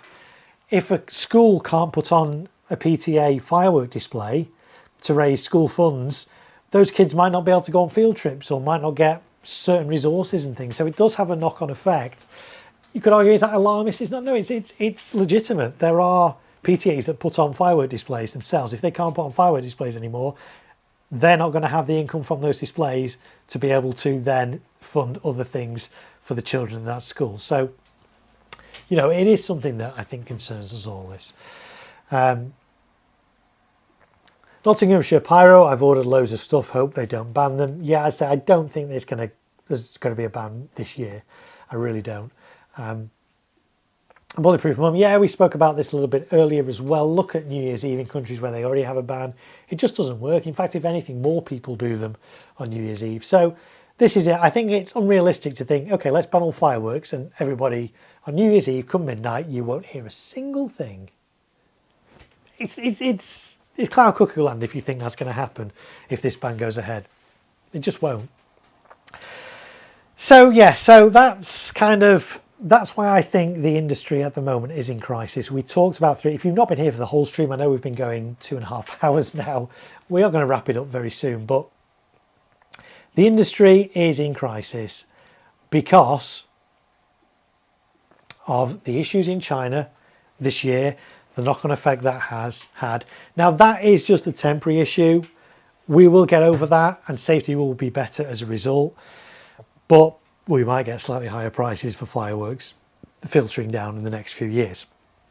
But you know what? I'm actually okay with that. If this is going to cost me £1 extra in a couple of years' time, I'm okay with that. I'd rather that than we don't have fireworks at all. I think you guys would be the same. So that's had an impact. The wildfires have had an impact, or more accurately, the government messaging that came out to everyone about do not use fireworks. That's had an impact. For sure on the industry. I've heard all kinds of stories, and we looked at one earlier where one professional display company has lost 70% of its revenue this month alone. So, you know, it is an issue. And then this government consultation is very worrying. So please do respond to it if you can. But, you know, my channel, I don't want it to all be doom and gloom. You guys that have been on my channel for a long time know that we have a lot of fun on this channel. There is lots more fun content coming up on my channel. I mentioned earlier there's going to be a couple of FireTech videos. FireTech have given me a special preview firmware which has got some really exciting features in, so I'm really excited to share those with you very soon. What else is coming up? You guys might remember last year we did a series of videos on a Sunday night called Selection Box Sunday, hashtag Selection Box Sunday, where we did some reviews of family selection boxes. I've got a whole new series of those coming out soon as well, which is very exciting. What else is coming up? We've also got the UK Firework Awards coming up very soon. Let's see if we can show you the logo for that. I've been privileged to host that now for the past 5 years, 6 years, I don't know, I lost count. It's an event by the UK Firework Alliance and the UK Firework Review community. You can vote for your favourite consumer fireworks. Please do that. The voting is still open. There's the link. fireworkawards.uk. You can vote for your favourite consumer fireworks over the last 12 months. And I will be announcing the awards right here on this channel, I think in early October. I can't even remember when we said, but soon. So go vote it. Go vote. The voting is still open. Please do that. And I say do the government consultation. The easiest URL, saferfireworks.co.uk. There is the actual official government URL as well, which we've put in the chat, and I will put in the comments as well. Bulletproof Mum says, I still have a bucket of water for sparklers and my kids are in their early 20s. Yeah, this is it. That's the effect of those educational videos, isn't it? Those information shorts that we had back in the 80s and early 90s. Bulletproof Mum also says, I've responded. As you know, I have opinions on this. I've responded accordingly. And that's what, you know, I don't want to tell you guys what to put, because I think if the government get a load of responses that are all identical, they're just going to be like, okay, yeah, this isn't real, is it? Everybody's got different views. I get that. I accept that. I wanted to share my views which I've done on this stream, and also highlight what the British Fireworks Association views are. You guys will have your own views. Please do respond to the consultation with your own views. Don't respond with my views. I'm not asking you to respond with my views. I'm not asking you to say that, oh yeah, Gatling gun candles should all be banned. That's my view. It won't be your view. Don't just put my views down, but just have a think about it. Think about the implications, the repercussions of what would happen if these proposals go through. Not just on the firework industry, but as we said a little bit earlier, on the PTAs, on schools, on kids, on the resources they have as a result of PTA displays not being able to go ahead because fireworks have all been banned. So there are lots of things to think about with this, and it does need a lot of thought, but I do hope that you guys will give it some time and some effort and respond to that consultation. Share that consultation. If you know other people that like fireworks, family members, friends, there's actually no age limit, which is really weird. You don't have to put your age on this consultation. So if you've got kids and they like fireworks, they could fill it in. They might not be able to understand or answer half the questions, but they could still fill it in saying, I don't want fireworks to be banned. You know, so please do it, because there is going to be a concerted effort amongst people that don't like fireworks to get their supporters to all fill it in to say, yes, we should be banning this, that and the other and getting rid of this, that. And so there is going to be two sides to the story. There are going to be lots of people with different views. I am not telling you what to think. I've told you what I think. But I'm just encouraging you to go and fill that consultation in. It does only take a couple of minutes. There's only, 10 questions. Some of them are multiple choice. Some of them you don't have to write a lot of information to. But please, please, if you follow my channel, you're in the UK. I mean, that's the other thing. The crazy thing is you don't even need to put where you're from. You could fill this in from outside the UK, which is pointless. But I'm encouraging you, if you're in the UK and you follow my channel, you watch this stream, you're watching it on the replay. Hello, by the way, if you're watching this on the replay and you got this far, please, please, please do fill in this consultation. It's really, really important. Bulletproof Mum says, this season I'm going to make a big effort either way. I don't know if you remember, Mark, but last year I started an apprenticeship. I do remember that. Yeah, I should qualify on the 21st of October. I'll be celebrating. Oh, amazing. Well, do you know what? That's kind of around the time I'll be doing live streams from my garage, setting up my Liverpool display and sort of prepping that. So let me know nearer the time, and maybe if I stream on the 21st, maybe we'll have a little celebration on the stream. How about that? So remind me nearer the time. There'll be streams before then, I've no doubt. So lots more good stuff coming up on my channel. Again, if you've not subscribed to my channel and you've enjoyed this video, please do subscribe. I do all kinds of content, firework related. I'm all about promoting the safe, responsible use of fireworks here in the UK. My channel is family friendly. You won't hear bad language. You won't have me showing the illegal use or misuse of fireworks or anything like that. It's family friendly for the whole family to watch. If you've got kids that love fireworks, this is the place to be. So please do subscribe. Check out my channel. I say there's more content coming very soon. We're kind of getting to that time of the year now where we start ramping up what I'm doing on the channel. I'd love to do it like all year round at the level we do kind of in October, November time. It's just not practical because I don't make anything from this channel. I make pennies, literally pennies from this channel. So it's not a full-time job, but I'm passionate about it. I do it because I love fireworks. I love chatting to you guys. I love communicating with you. I love imparting my knowledge and my joy for fireworks and tips and tricks and hopefully how to use fireworks safely. And that's what I want from this government consultation. Let's make fireworks safe. Fireworks are already safe. That's the headline. Fireworks are already safe. We just need better education and we need better enforcement. And we need to crack down on antisocial and illegal use of fireworks. So there we go, guys. We've been going just over 2.5 hours. That's my take on the state, the crisis facing the firework industry at the moment in the UK in 2026. Those are my own personal views. They don't reflect anybody else's views. They don't reflect the views of the British Firework Association, the BPA, retailers, display companies, anyone like that. I just want to caveat all that. Those are my own personal views that I've shared with you guys this evening. But hopefully that's given you an insight. I know a lot of you are knowledgeable on this stuff, but I'm sure some of you who are watching had no idea that these things were happening or the risk that there is to the loss of fireworks here in the UK. So I hope this stream has been educational as well. Mark is in the chat. Mark Archer, roll on the 5th of November. Love fireworks since I was young. Now 35. Nice to see you in the chat. Thanks, Mark. So yeah, lots more family-friendly firework content coming soon. I'm repeating myself now. It's because it's late. I've been up very early in the morning. It's the school holidays. It's summer holidays still here in the UK. So I've got a 9-month-old baby and a 5-month-old 5-year-old daughter, so I've been up since very early this morning. So I need a drink, I need to get something to eat. Hopefully this stream has been fun and enjoyable. We'll do it again very soon. Hopefully it'll be more fun, because this has obviously been quite a serious subject we've had to talk about, but next stream I promise you will be more fun. So for now though, I'm going to press the button that says fade to black, and then as if by magic I fade to black. So thanks everybody for watching, thanks all for your company, thanks for sticking with me for the past couple of hours, and hopefully see you guys on the next video or the next stream. Thanks everyone, take care.